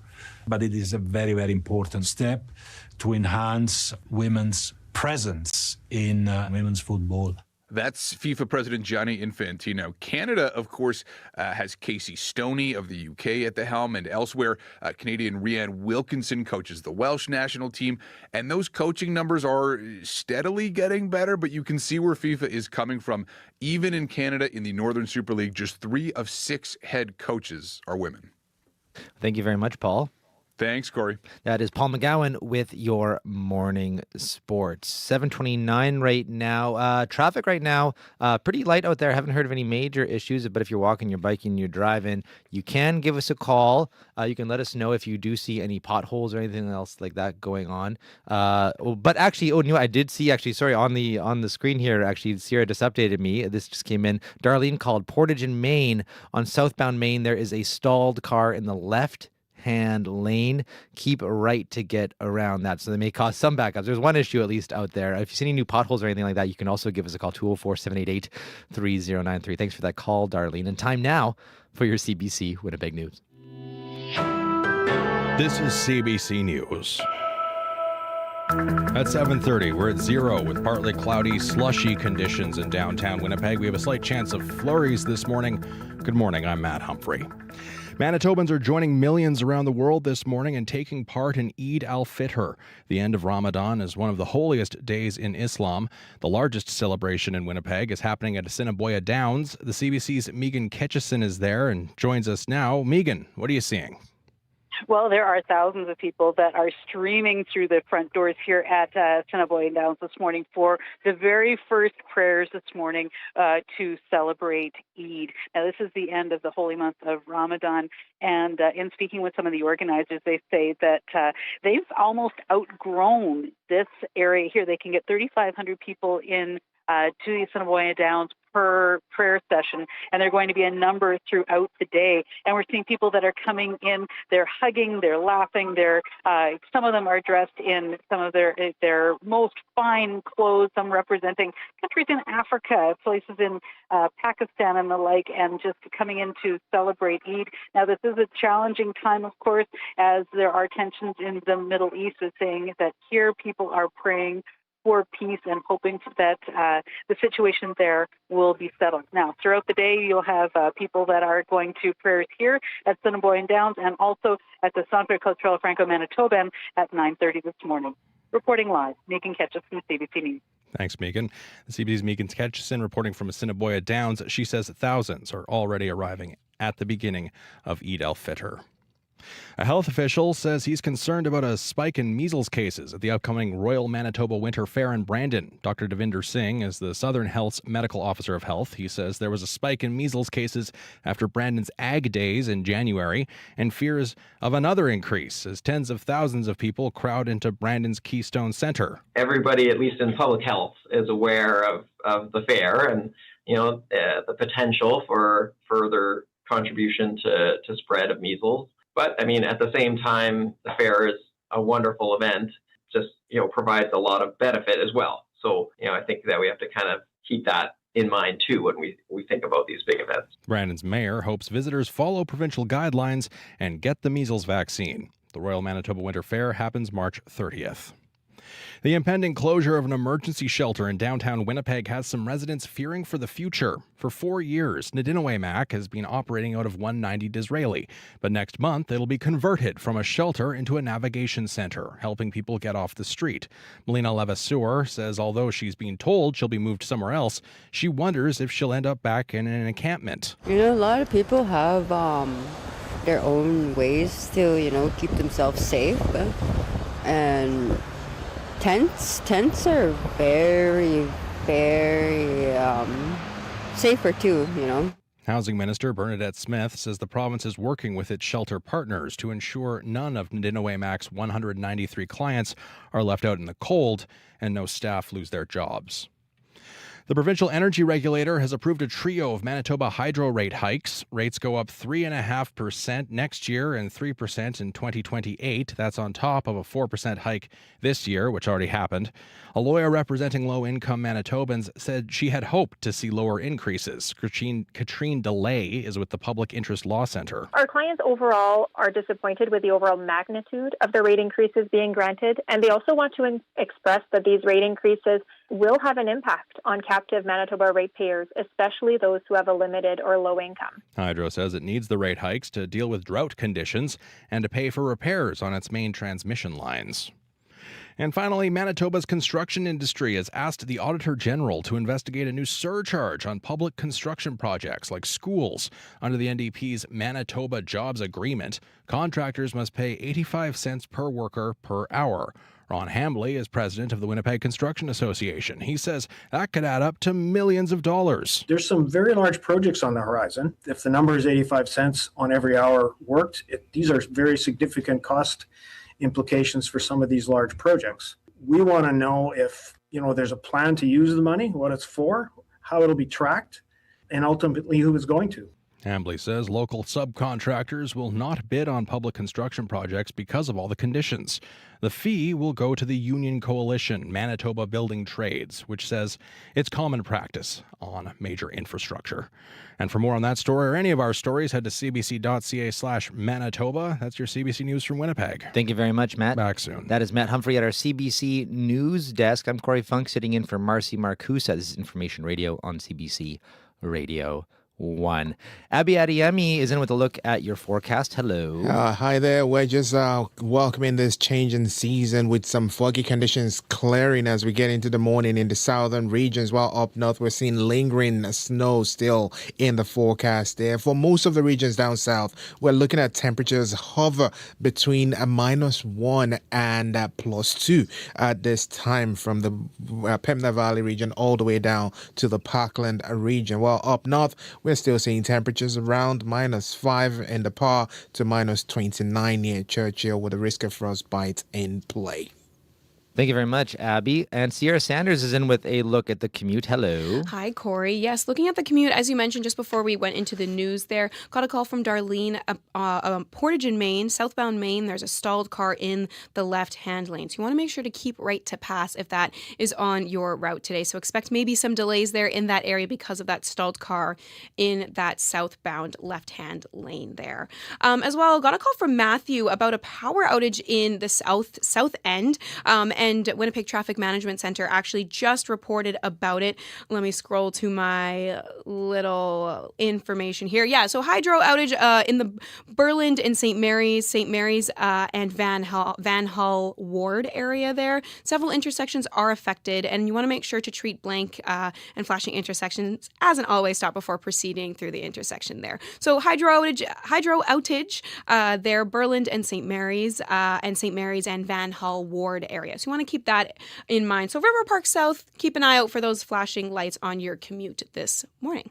Thank you very much. 204-788-3093 is the You number got to it. call. Keeping me on track here. So, Sierra, actually, I want to chat with you because you are one of the lucky Winnipeggers, Manitobans, actually, who's going to be going to the PWHL game on Sunday, which is sold out. Yes, I'm very excited. Yes. How good are your tickets? I would say they're pretty good. I will say it was a birthday present, and my birthday was back in November, so I've been sitting on these tickets for quite a few months now, so I'm ready to cash in my birthday present on Sunday. That's an exciting game because of Montreal Victoire and Ottawa Charge. Ottawa Charge, of course, is where Jocelyn Rock, St. Anne, from St. Anne, Manitoba, plays for Ottawa Charge. We actually have 2 tickets that we're giving away. We do, and as well, Marie-Philippe Poulain on the Victoire, Captain Clutch, you get to see as well, and Katie Tabin, too, who's another Manitoban. Yeah, and actually, the 2 tickets we're giving away. So, all just to catch listeners up, if you haven't been listening, all week we've been asking you to submit your best she shoot she scores to call our listener line and give your best she shoot she scores. We've got a lot of fun calls. Before we play those calls, how good are those tickets that we're giving away? I got a sneak peek. So you are sitting in section 120, and I'm an avid Canada Life Centre visitor, so I kind of have an idea of where that is. It's kind of center ice. You're really close to the action there. So around center ice there, 6 rows from the glass. So we whittle it down to 4 finalists, and then we chose at random the winner. So we'll announce the winner right away, but here are those 4 finalists.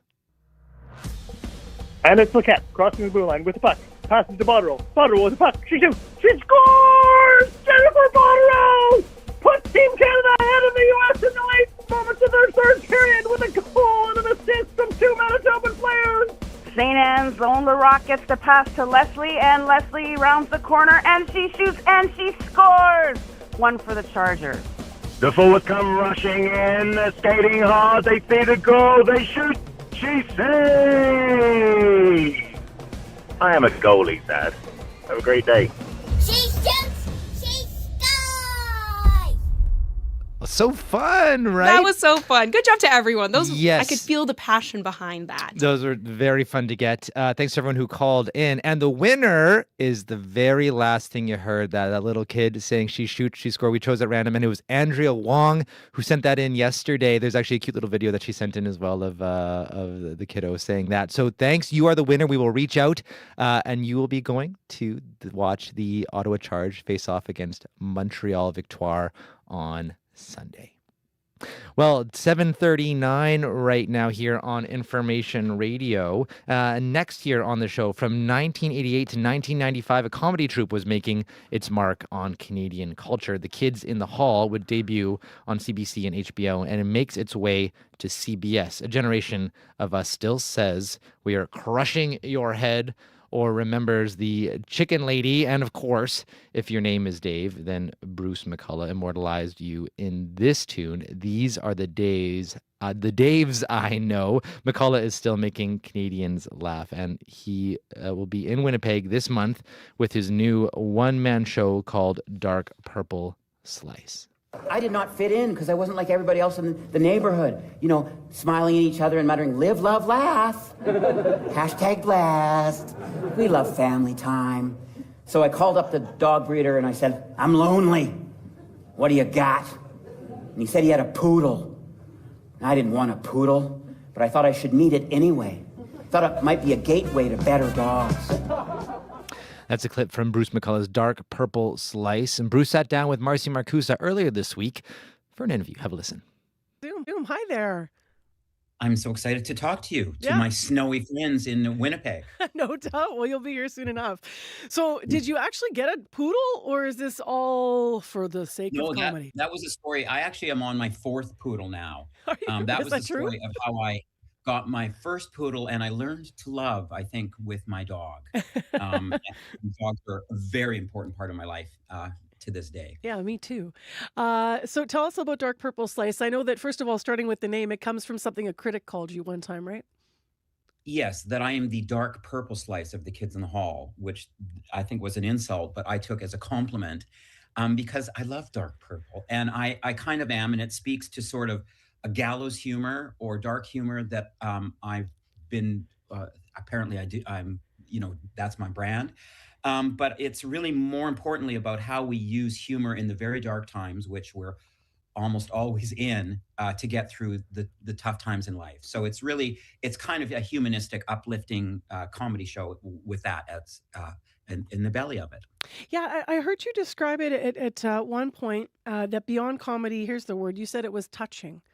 Can you share a little bit about what you mean by that and how it comes through in the work? Well, the thing that maybe people don't know about me, if they know my work, and I don't ever even expect them to, is that I'm such a raging humanist. And I do feel like there's a feeling now that people have told me over and over, we need this show right now, because I do talk about, I talk about our loneliness or the things we've gone through and how we're all in this together. And I think that's kind of the touching part of it. I do touch on a couple of my friends who I've lost, and how I snorted my friend's ashes on New Year's Eve. But it's uplifting. It's like these dark things, but it's, we're all in this together. Okay. How do I let that go? Did that really happen? Yes, I had a friend who lost a battle with cancer, and her husband wanted people to release her ashes in interesting ways or places. And I was actually hosting Massey Hall here last New Year's Eve. And I released them. I told the story, and then something came over me, and I snorted them because. And I talk about it in the show. I always want her to live inside of me, or remember her. So so I think it's kind of weird but beautiful, which I think again is my brand. Yeah. How long have you been weird and beautiful? Like, were you the kid that would bring sort of the dark one-liners to, I don't know, to your family gathering, or how did comedy find you? Oh, it was always there. And I even remember, even as like a 5-year-old with being on a mat in kindergarten and saying, what's funny? What can I do with what's funny with this mat? And it's always been there. And I think once I started hearing laughs, even as like a grade oneer, that it was intoxicating to me. I am sincere in wanting to thank you for all the laughs with Kids in the Hall. I mean, I saw you guys back in the day here in Winnipeg in a live show, and pretty much have seen all of the work over the years. It really is the bedrock for a generation. When you were back creating it, I mean, there's no awareness when you're first, I guess, coming up and doing this together. But when were you sort of realizing the lasting power that it was going to have? When in your life did you go, oh, yeah, people are quoting me to me all the time now? Well, you're right. At first, we were just in this work, phase. We were like in a warehouse, just working. We didn't even look up and know what we had. I think it's when we started to go on the road after the show came out, especially like we'd go to the States and people would rush the stage. It's like, yeah, what are you going to do? But it's actually taken several years to realize how sweet and wonderful my fans are. I used to actually be kind of scared of them because my anonymity kind of went away. But now I realize that people are just as weird and beautiful, and whether they had a drunk dad or a withholding mom, that we're all kind of similar. And so it actually took like probably 20 years ago. It took that long. It took 20 years to kind of realize the impact that we had. And I actually like it, believe it or not. I'm glad you like it. For people coming to the new show, how much should they expect of new material? And as you said, the new texture of, trying to weave in what's needed right now and that touching piece with your style of comedy and things that you like to surprise, maybe catch them off guard, which I always think is hilarious about you. I'm like, what? Did he just say that? But how much is new, and how much are you do you weave in old things? Do you bring up old characters? No. It's all new. The old thing I do is I actually bring journals. I've been collecting journals, tartan journals, walking around with them, writing ideas for like 30 years. And what I do now in a show is I grab an old one and I just read the weird stuff that was in my head several years ago. But no, it's a brand new show. I'm actually having a record come out, also called Dark Purple Slice. So I do a couple songs from that record, and it's storytelling and theater and weird jokes, but it's all new. It's my brand new show. What do you? How do you draw the line between using the platform for do you use it to make political commentary? I got to ask that because it's not usually your brand, but you started by saying in this day and age we need this more than ever. Do you go there at all in the real state of the world, or is this sort of a zany departure that we all need for our heads and hearts as well? Well, I'm a social scientist. I'm not a political scientist. I don't talk about Trump or Carney or none of that really even matters to me. I only care about people. So in that sense, you just sold 5 more tickets. It's not political. It's just that it's just our beautiful human spirits, which are sometimes wounded and sometimes need some picking up. That's what I talk about. Do you sing it all in the show? Because I mentioned Dave's I Know, which has writing songs always been part of your sort of your creativity? Yeah, it has. And then for some reason, about a year ago, I started writing songs again. I had written a song for our reboot called I'm Not Crazy, I Just Lost My Glasses. And I kept writing songs. So I've done a record with my longtime collaborator, Craig Northey of Odds. And I do sing in the show. And in fact, a spoiler alert, I actually sing a medley of the songs that I won't be singing, which is my What do you think is the main difference? Just because we've kind of talked about the show, but also talked about you coming up in comedy. What's the main difference, do you think, as a Canadian comedians today compared to when you were coming through with Kids in the Hall? Well, I had a show on CBC called Tall Boys that didn't get a gigantic viewership. I don't know. I think there was more attention to the comedians when I was coming up, and I was lucky in that way. There's so many good, talented comedians, and I know the comedy pool very well, and I'm doing a few things with lots of them. I don't know. There's always great people, and they're always. It's hard for them to find places for audiences to find out who they are. Mm-hmm. It's always been. Yeah. Do you still keep in touch with Kids in the Hall alum like Kevin McDonald, who has called Winnipeg actually home for a while now? Oh, he asked for 5 tickets to my show. So, we know he's got at least 4 friends in Winnipeg now. We're with them constantly and I talk to Kevin actually every week because he travels and I travel a lot. I was in Nunavut last week and I was telling him about that, but he'll, we were just in San Francisco doing a reading of Brain Candy a couple weeks ago. Like we do stuff. Like we're not on an active tour or whatever, but we're very close still. Yeah. So you guys still going to be? Has he given you any recommendations for your time in Winnipeg? Is he going to happen to be here when you're here for your show? Just something about Salisbury House, but I knew that anyway because I had lived in Winnipeg for a few years. I'm expecting a nip joke then coming very soon in the show. Enjoy Dark Purple Slice and bringing it here, and good luck with the new album coming out as well. Thank you so much for your time. Can't wait to meet you again, Winnipeg. Bruce McCulloch speaking with CBC's Marcy Marcusa. He's in Winnipeg with Dark Purple Slice on March 22nd. That's Sunday at the West End Cultural Center. And we are on a ticket giving away spree. I know we just gave away those PWHL tickets. We're also giving away a pair of tickets to his show. And this one is much easier. All you got to do is email win@cbc.ca. That's win@cbc.ca with a subject line Bruce. And we're going to choose a winner at random. We carry a world of information in our pockets because we want to know. It's news you can trust, delivered when you want and where you want on Canada's news app. Now with CBC Radio 1, local and live. Download the CBC News app for free. Well, next on the show, many of us spent a lot of time in school sitting in French class, but how often do you actually use your language skills? Do you even have them anymore? Despite having a bustling French community here in Manitoba, our province isn't actually a bilingual province. Well, not officially, but the government is attempting to change that. Last year, the province put out a survey. It wanted to hear how Manitobans felt about becoming truly bilingual. And later today, it'll be sharing its findings in a new report. But ahead of that, we're joined by Municipal and Northern Affairs Minister Glenn Simard. He's also responsible for Francophone affairs. Hello, bonjour, Ministre. Hello, bonjour.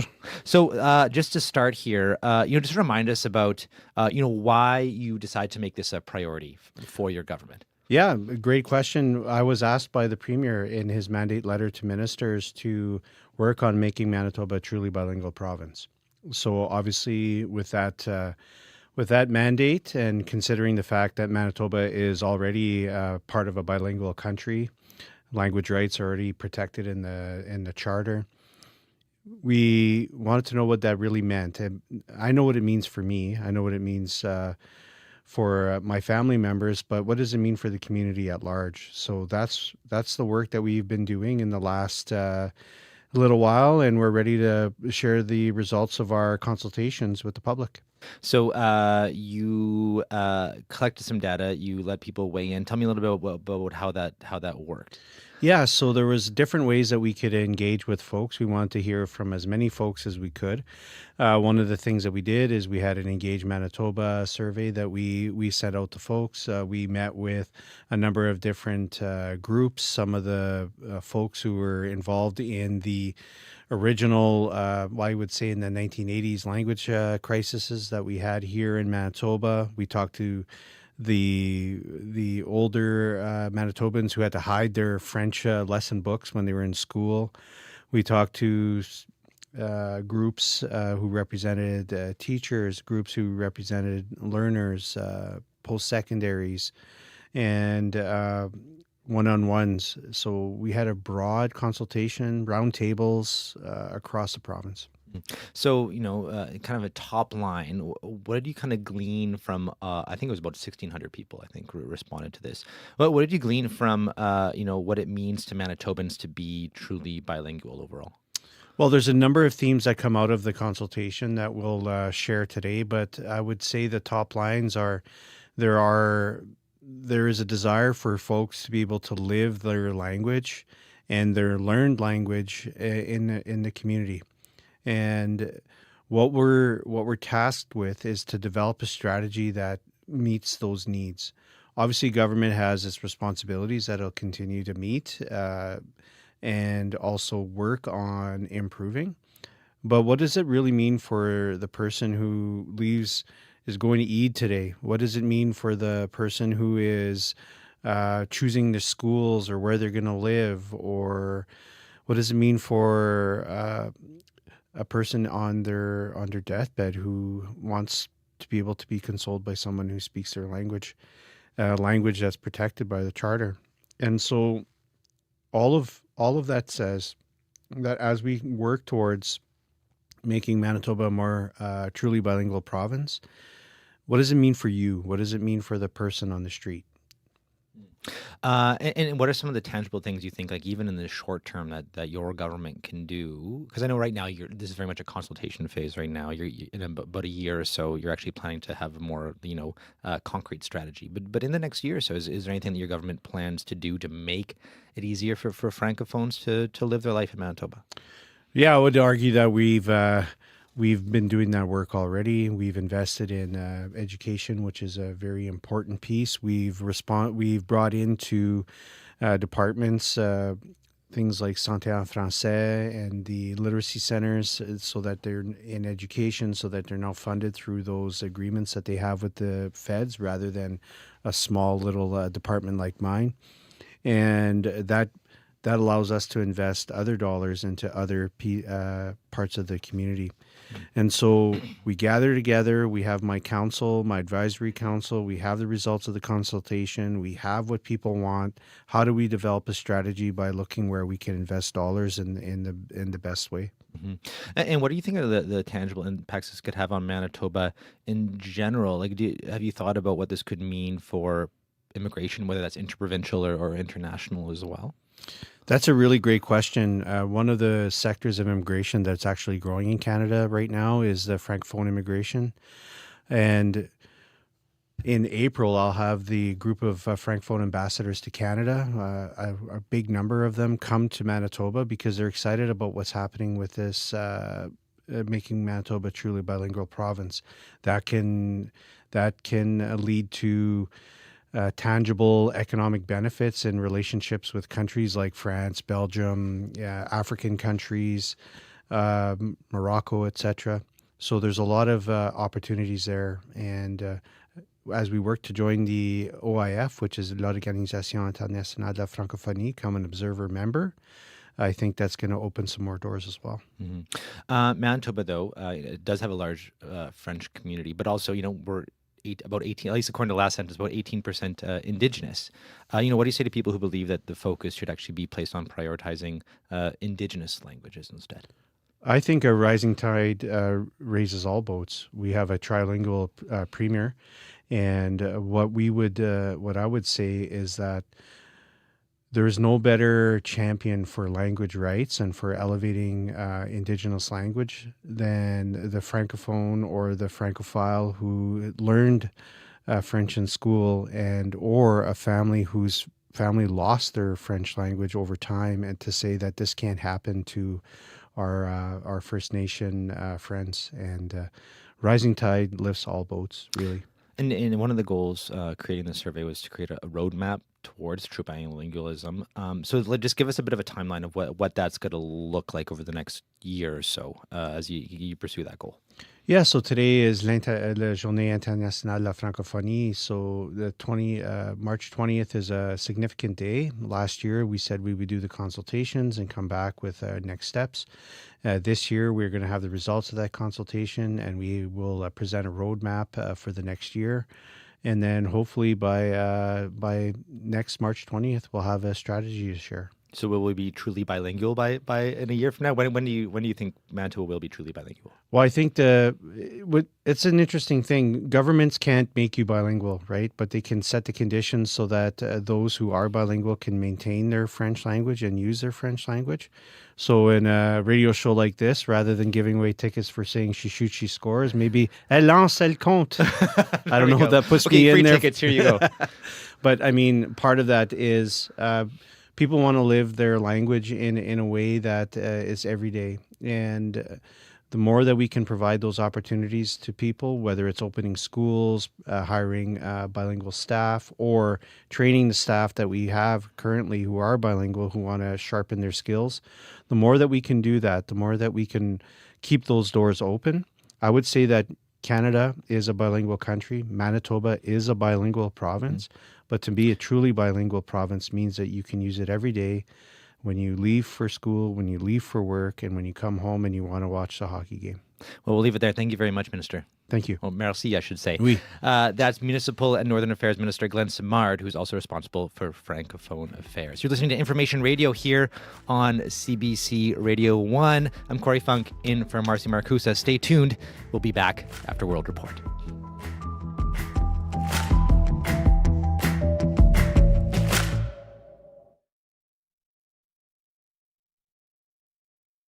Today on Q. Phil Lord and Christopher Miller turned Lego into box office gold. They reinvented Spider-Man. They spent their whole career making movies that everyone said couldn't be made. And now they're sending Ryan Gosling into space. I put the knot in astronaut. I've never done anything. I've never done a space. I can't even moonwalk. Q with Tom Power. This morning at 10:30 in Newfoundland. and on CBC Listen or wherever you get your podcasts. The CBC News is next. Coming up in half an hour, it's The Current with Matt Galloway. Cuba is struggling to keep the lights on, and sanctions on top of an embargo mean essentials are in short supply. The U.S. president says he will take Cuba. Countries are closing their embassies. We'll talk about what's next for Cuba and its people coming up on The Current. This is World Report. Good morning, I'm Jennifer Yoon. In Iran, the start of the Persian New Year, or Nowruz, is bringing more attacks from Israel. An early morning bombing campaign hit Tehran today. Israel says it's targeting the regime's infrastructure. Crystal Gumansing has more from Jerusalem. Prime Minister Benjamin Netanyahu says Israel is destroying Iran's remaining ballistic missiles and nuclear program, but insists Iran no longer has capacity to enrich uranium or manufacture ballistic missiles. Within hours of his statements, sirens blared across central Israel. Iranian missiles were incoming. Multiple warnings overnight and into this morning for people to shelter, followed by the thought of interceptions by air defense systems. Earlier, Revolutionary Guard spokesperson Ali Mohammed Naini said Iran's missile production continues and there's no stockpile shortage. Hours later, he was killed in an Israeli airstrike. More than 3,000 have been killed in the war so far, according to the group Human Rights Activist News Agency. As a part of their latest breakdown, it noted 1,394 civilians were killed and 639 were listed as unclassified. In addition to the start of the Persian New Year, Eid is underway, a three-day Islamic holiday marking the end of Ramadan. Despite Israeli rules around gatherings under the state of emergency, Muslims converged as close as they could to Al-Aqsa Mosque, praying in the street. Multiple holy sites in the Old City are closed. Homefront Command is expected to ease more restrictions Sunday in locations deemed as safer. Crystal Gamansing, CBC News, Jerusalem. Cuba is preparing to receive its first shipment of Russian oil this year. A U.S. oil embargo continues to squeeze the nation's economy, leaving many families in despair. The CBC's Jorge Barrera is in Havana and spent an evening with one family who says they're losing hope. Zunida Barrios Nunez says she recently bought a package of chicken for 4,000 Cuban pesos, roughly $11 Canadian, and the equivalent of her monthly salary as an elementary school teacher. If I buy that, how do I buy cooking oil, which is 1,500 pesos, she says. Barrios Nunez lives in a one-bedroom house in a northern Havana neighborhood with her married granddaughter and 2 grandchildren, aged 1.5 years and 6 months.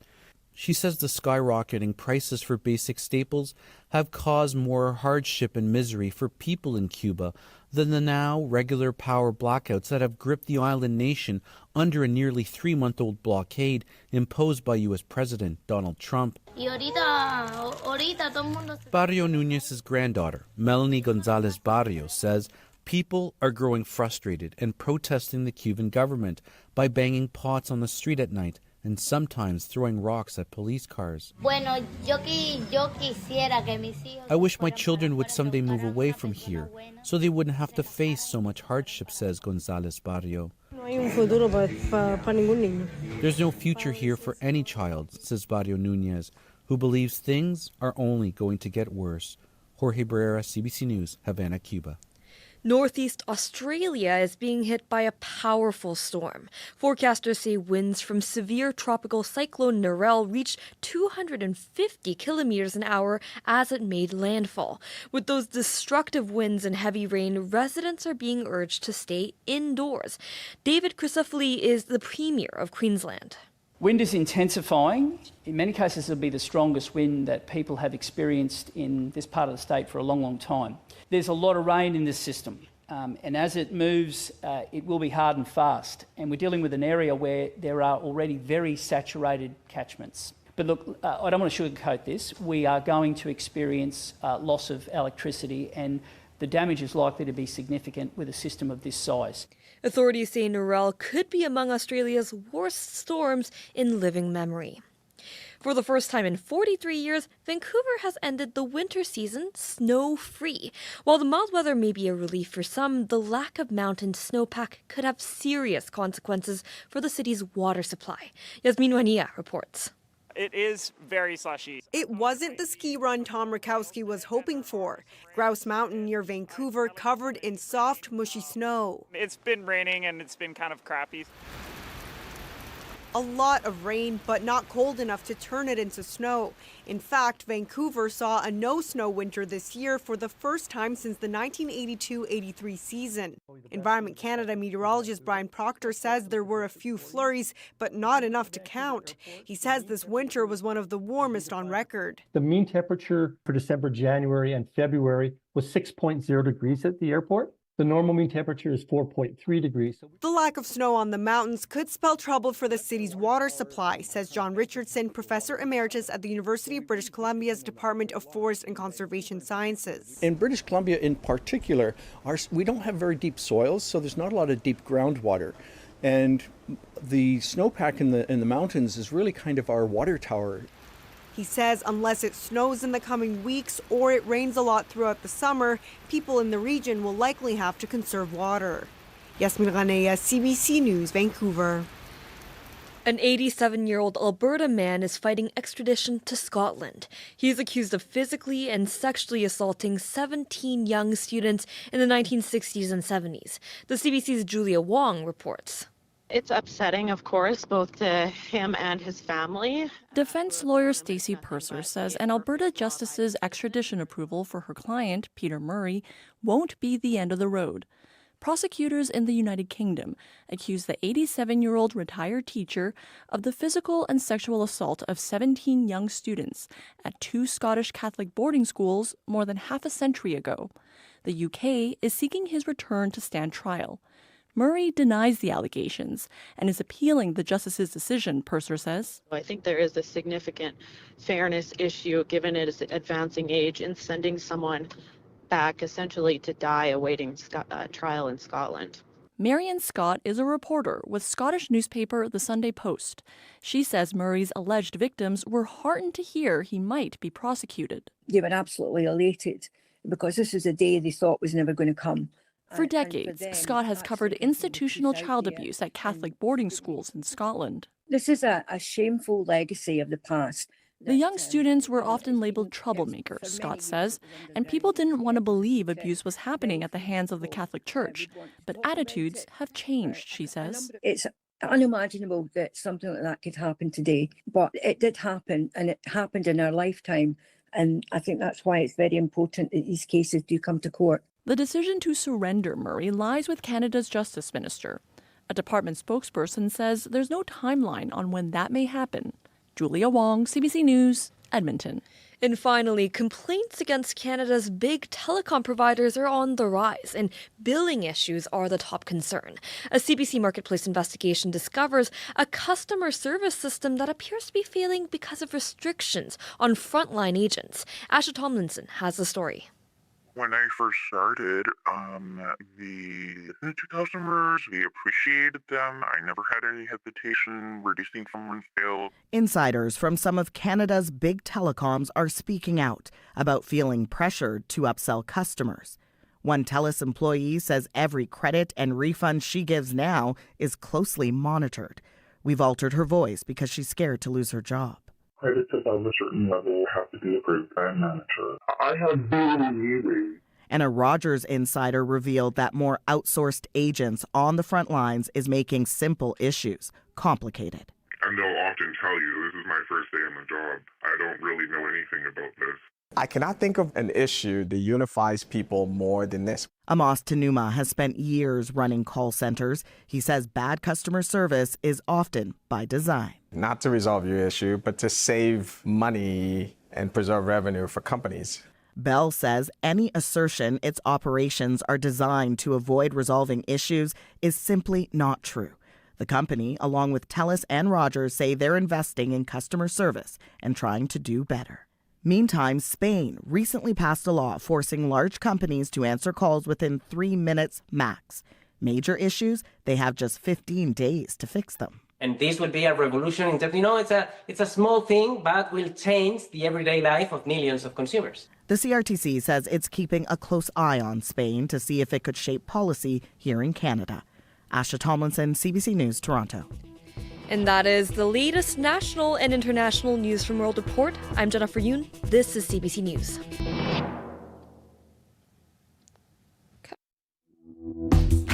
Good morning, Manitoba. You're listening to Information Radio here on CBC Radio 1, 89.3 FM, 990 AM, and everywhere on the CBC Listen app and YouTube page. I'm Corey Funk, in for Marcy Marcusa. Happy first day of spring and Eid Mubarak to everyone who is celebrating today. Thousands are pouring into the Assiniboine Downs for prayers this morning.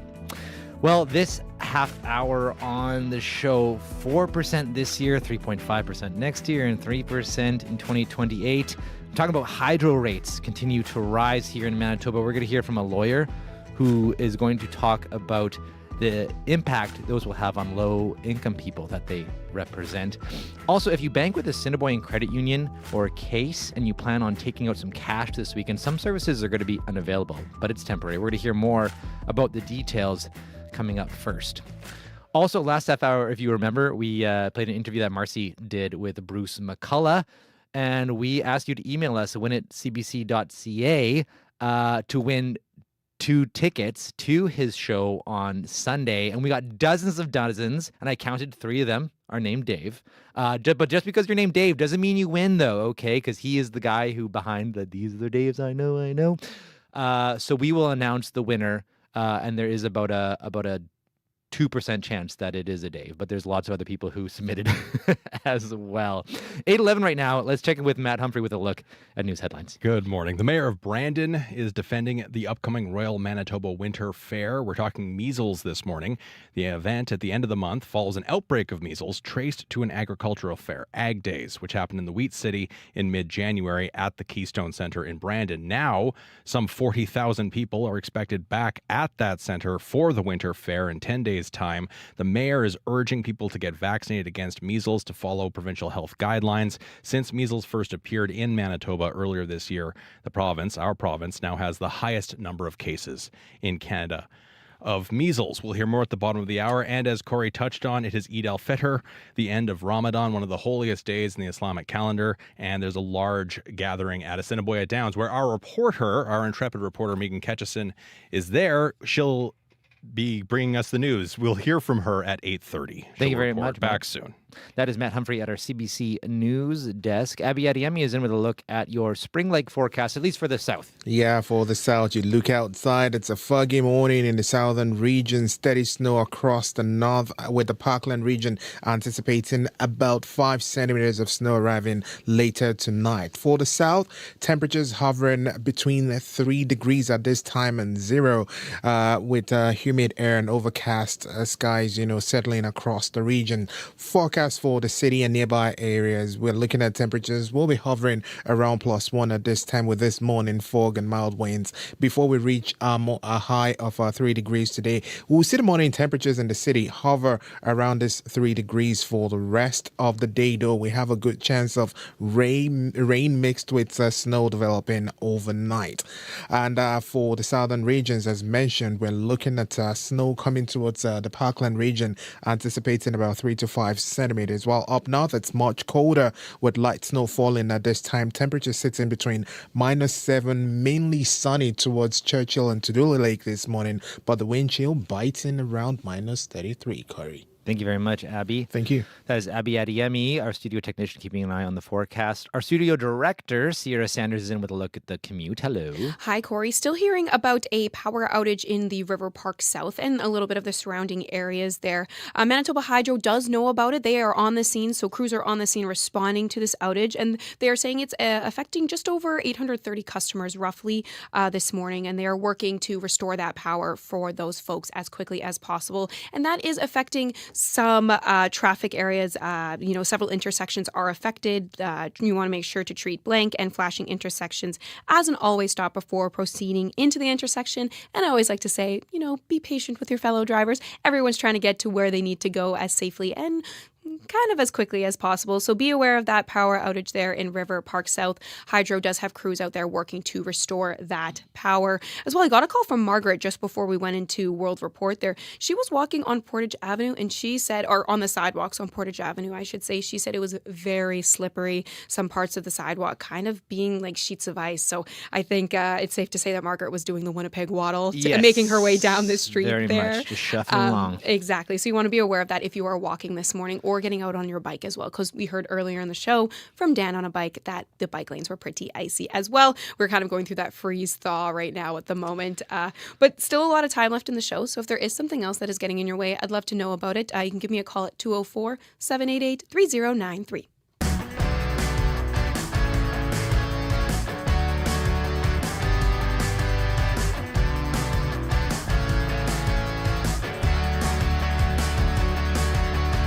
Well, if you bank with Assiniboine Credit Union or Case Financial Group, prepare for some service interruptions this weekend. Access to local branches, online banking, debit cards, and e-transfers are actually going to be impacted beginning tonight until Monday. That impacts lots of people across the province.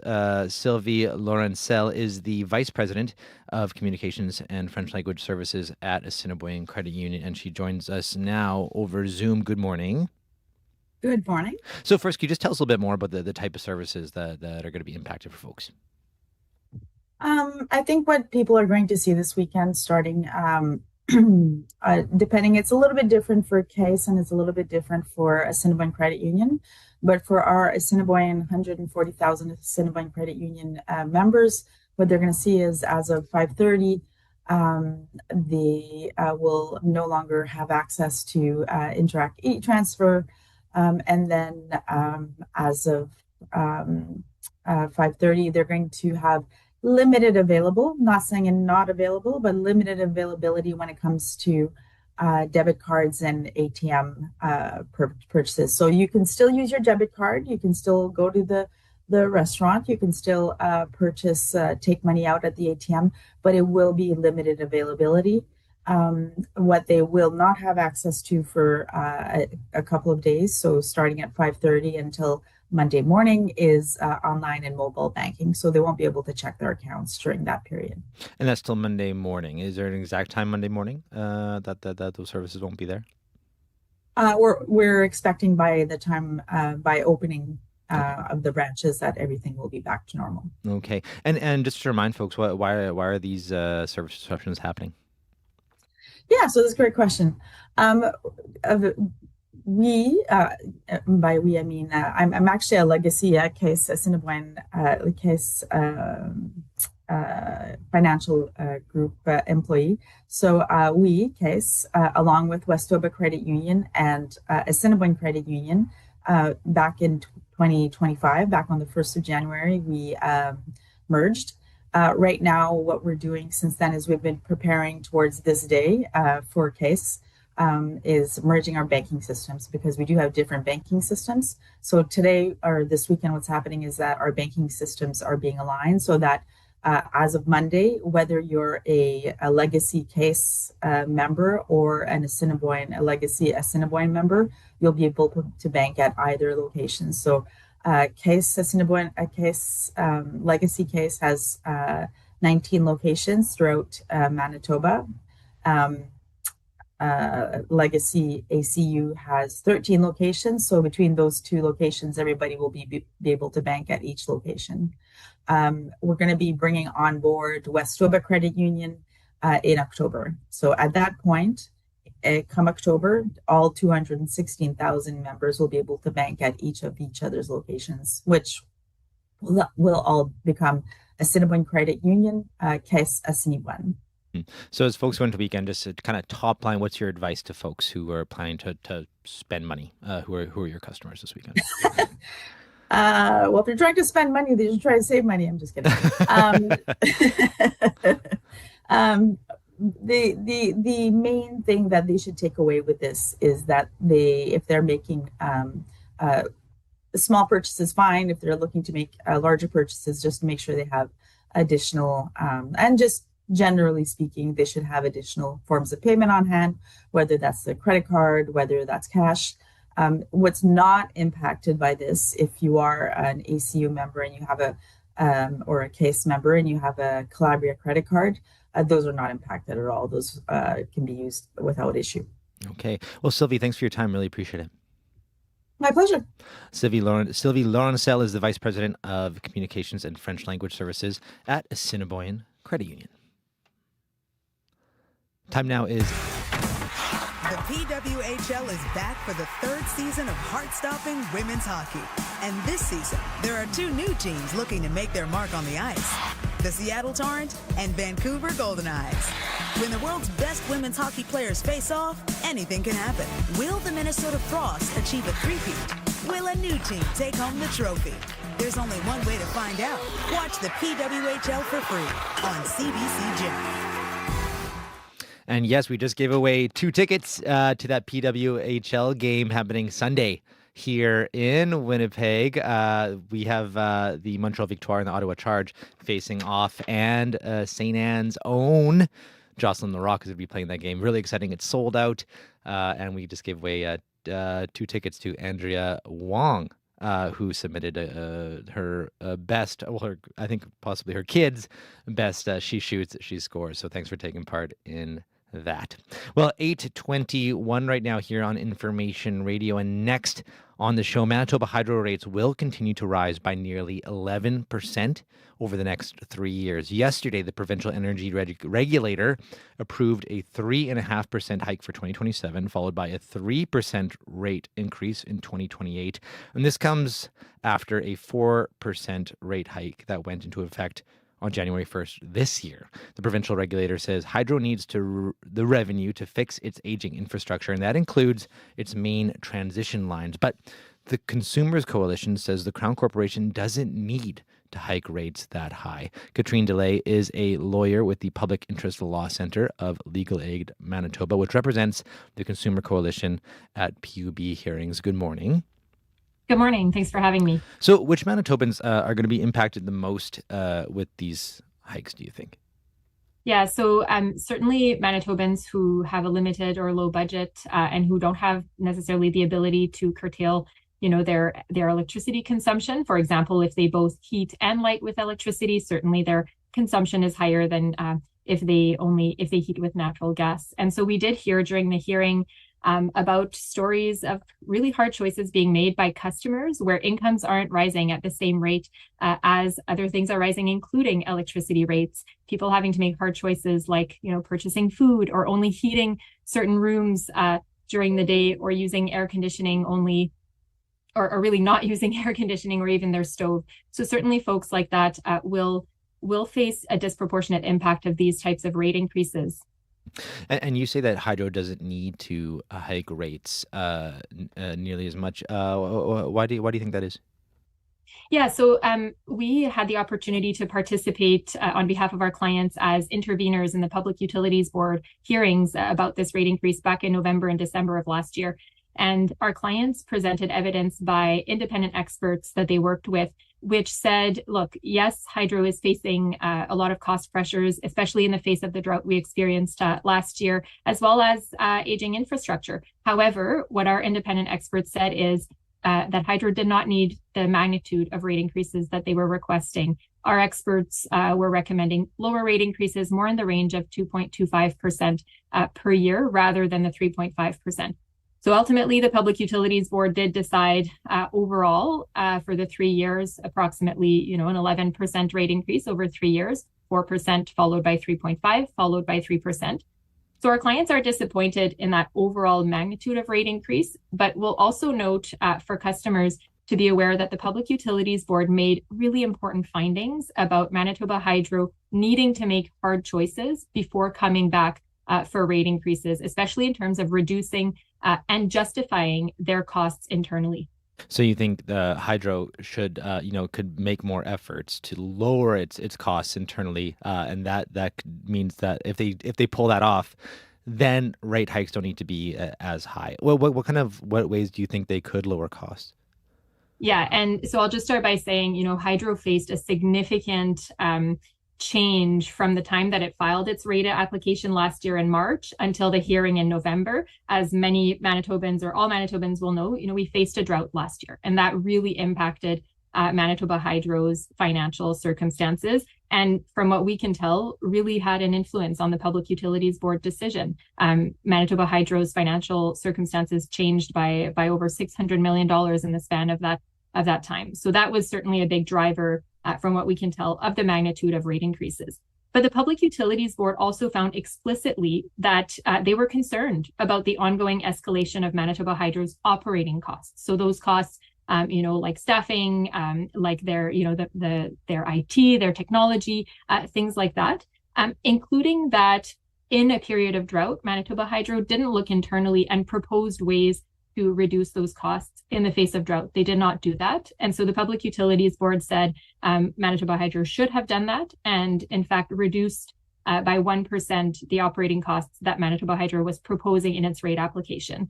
And the Public Utilities Board said, the Manitoba Hydro has to demonstrate that it's making hard choices in the face of drought. So that's the main thing that you'd like to see, over the next few years, if these rate increases stay as planned, what do you think the impacts will be on your clients that you represent? So as I said earlier, we heard especially from ratepayers who are facing a low income or a limited income. Electricity is not indexed to income like taxes are, and so we all pay the same rates based on our consumption. So we heard directly from ratepayers during the hearing that if rate increases of this magnitude were approved, that they would continue to have to make hard choices, including how to reduce their electricity consumption. But as we know, especially in a winter climate, electricity is it's an essential need. So a really important finding by the Public Utilities Board is that they remain very concerned about energy poverty. And energy poverty is really where customers are paying more than they should as a share of their income on electricity or energy services. And so the Public Utilities Board made a recommendation that the province of Manitoba should undertake an energy poverty reduction review, including looking at initiatives that are being done in other jurisdictions to see what else could be implemented in Manitoba to help those Manitobans who are struggling with paying their energy and electricity bills. And I think there's talk about a potential rebate or something like that as well. Do you think that would be sufficient? If the rates hikes stay the same? Yeah, so the board recommended that the province of Manitoba implement a refundable income tax credits that would target low-income ratepayers in Manitoba to help alleviate some of that energy burden to customers. They also indicated that there could be other bill credit programs offered through Manitoba Hydro or non-government organizations, like is done in other jurisdictions. Look, whether or not that's going to be enough, we'll have to see. We know that energy poverty is also intersected with other issues relating to low income and other barriers for customers. And so it'll, from our clients' perspective, this is something that will have to be looked at by many agencies in a coordinated fashion if it's going to make a difference. Well, Katrina, we'll leave it there. Thank you so much for your time this morning. Appreciate it. Thanks very much for having me. Katrina DeLay is a lawyer with the Public Interest Law Centre, which represents low-income Manitobans. We reached out to Manitoba Hydro for comment, and we're still waiting for a response.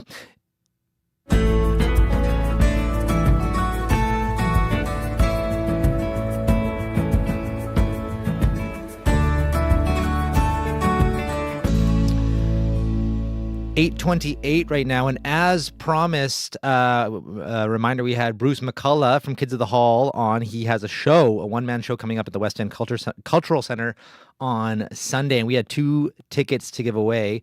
And the winner, we asked you to submit, just to email us, win@cbc.ca. And the winner of those tickets, chosen at random, is Giselle Lapointe. Congratulations to you, Giselle. Thanks to everyone, to the dozens and dozens and dozens of folks who also submitted, including the 3 Daves that also submitted as well. Giselle Lapointe, you are a winner. We'll reach out to you after the show, and enjoy the show on Sunday. Also with us now is Marjorie Dowhouse, host of Radio Noon. Hello. Hi, Corey. Hey, what's going on the show today? Well, you had Minister Glenn Simard earlier on the show talking about the results of a survey that's going to be released later today that asks Manitobans, should we be a bilingual province? We're going to continue the conversation. So we want to hear from you. As we heard, I think New Brunswick is the only province that it has official English and French as their official languages. Should we do the same here in Manitoba? So give us a call after 12:30 and let us know, do you think that Manitoba should officially become a province that recognizes both languages? And we'll take calls in English and French. Absolutely. I don't speak French, but we have an AP who might be able to translate it for me. So yeah. You give us a call on Radio Noon after 12:35. Right now, though, time for your CBC Winnipeg News. This is CBC News. At 8:30, we're at 1 degree with partly cloudy, slushy conditions in downtown Winnipeg. We have a slight chance of flurries this morning. Good morning. I'm Matt Humphrey. Thousands are at Assiniboia Downs in Winnipeg for Eid al-Fitr. The end of Ramadan is one of the holiest days in the Islamic calendar. Millions around the world are taking part. The CBC's Megan Ketchison is among the large crowd at the Downs. She joins us now. Megan, what are you seeing? Oh, there are thousands of people here right now, Matt. And we have people right now. The first prayers of the morning were at 7:30, and they're just starting to exit. And the next wave of people are coming in for prayers that is going to be starting at 9. I'm next to a booth where they're handing out goodie bags for the kids.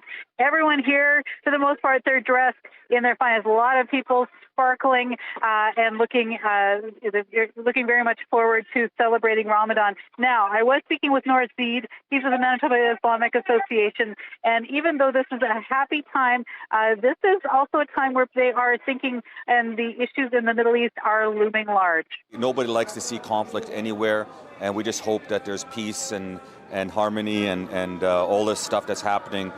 We just hope it goes away.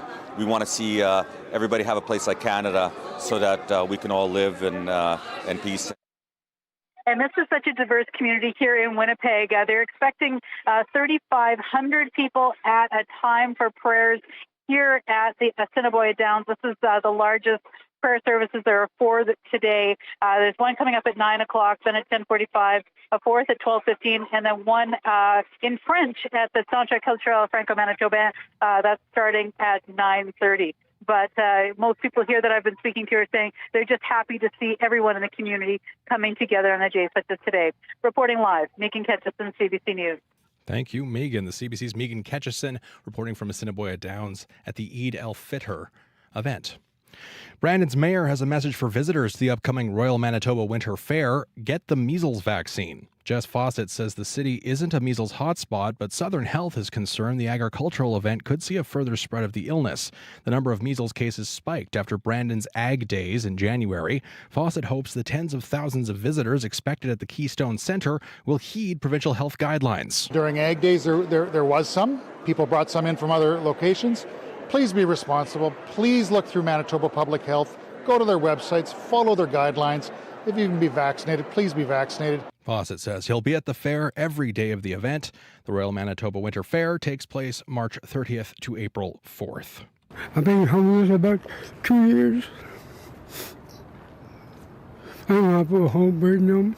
That's 43-year-old Nathan Trout choking back tears as he tells CBC he doesn't have a home. He's been staying the past few months at Nadinaway in downtown Winnipeg. But that changes in a couple weeks when the emergency shelter begins its transformation into a navigation center for those trying to get off the street. Melina Levasseur has also been staying at Nadinaway.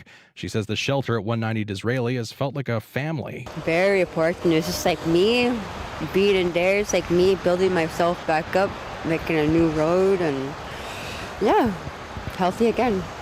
The province says it's working with its shelter partners to ensure each of the 193 clients of Nadinaway aren't left out in the cold and all staff stay employed.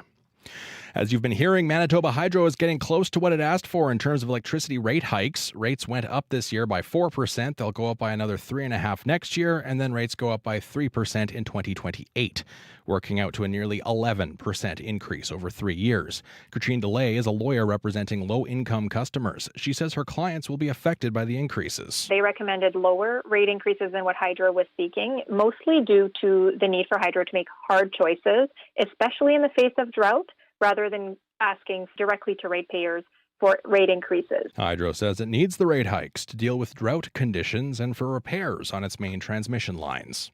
And finally, major players in Manitoba's construction industry are raising questions about what they call a hidden fee. Contractors involved in government-funded projects costing at least $50 million, like schools and hospitals, are paying a surcharge. The NDP says its Manitoba Jobs Agreement ensures those projects prioritize local workers.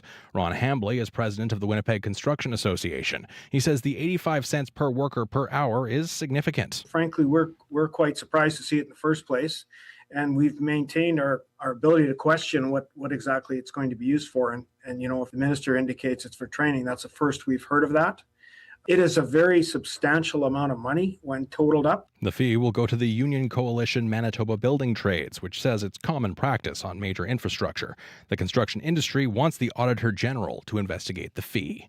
For more on that story or any of our stories, go to cbc.ca/Manitoba. Thanks for the morning, Matt. Thank you, Corey. That is Matt Humphrey at our CBC News desk. Sierra Sanders is in with a quick final look at the commute. Yeah, just make sure folks of River Park South, you are still seeing that power outage there. Manitoba Hydro crews are on scene, though, working to get that power restored for you folks. So be aware of that because it might be affecting traffic lights in the area, whether they are blank or flashing red. So make sure you treat those as a four-way stop and be patient with your fellow drivers as well. I know it might be melting a little bit later, but still be wary about those sidewalks. It might be a little bit icy out there. Maybe practice your Winnipeg waddle before you head out. Yes. Thank you very much, Sierra. Thank you. Abby, what's going on with the weather? We are seeing that foggy spring transition in the south, while up north we're expecting winter snow to continue as it blankets the region. Temperatures around 3 degrees down south. Highs will be close to +5, while up north we're seeing temperatures close to -30 as we travel towards Churchill. Dauphin is anticipating 5 centimeters of snow today. Thank you very much to our hardworking team who put together the shows this week. Chidi Akuma, May McKillop, Marshall Hodgins, Jenica Sewell, Dylan Longhurst, Chloe Friesen, Sophia Peralta Baron, and Jim Agapito, as well as our host Nadia Kidwai, Marjorie Dowhouse, Faith Vondel, and Marcy Marcusa. Thanks to the news team, Joni Mikalo, Megan Ketchison, Aaron Broman, and Heather Wells and Matt Humphrey. Darren Morash on YouTube, Nelly Gonzalez, and Leif Larson. I'm Corey Funk, in for Marcy Marcusa. Have yourselves a lovely weekend. The Current is next.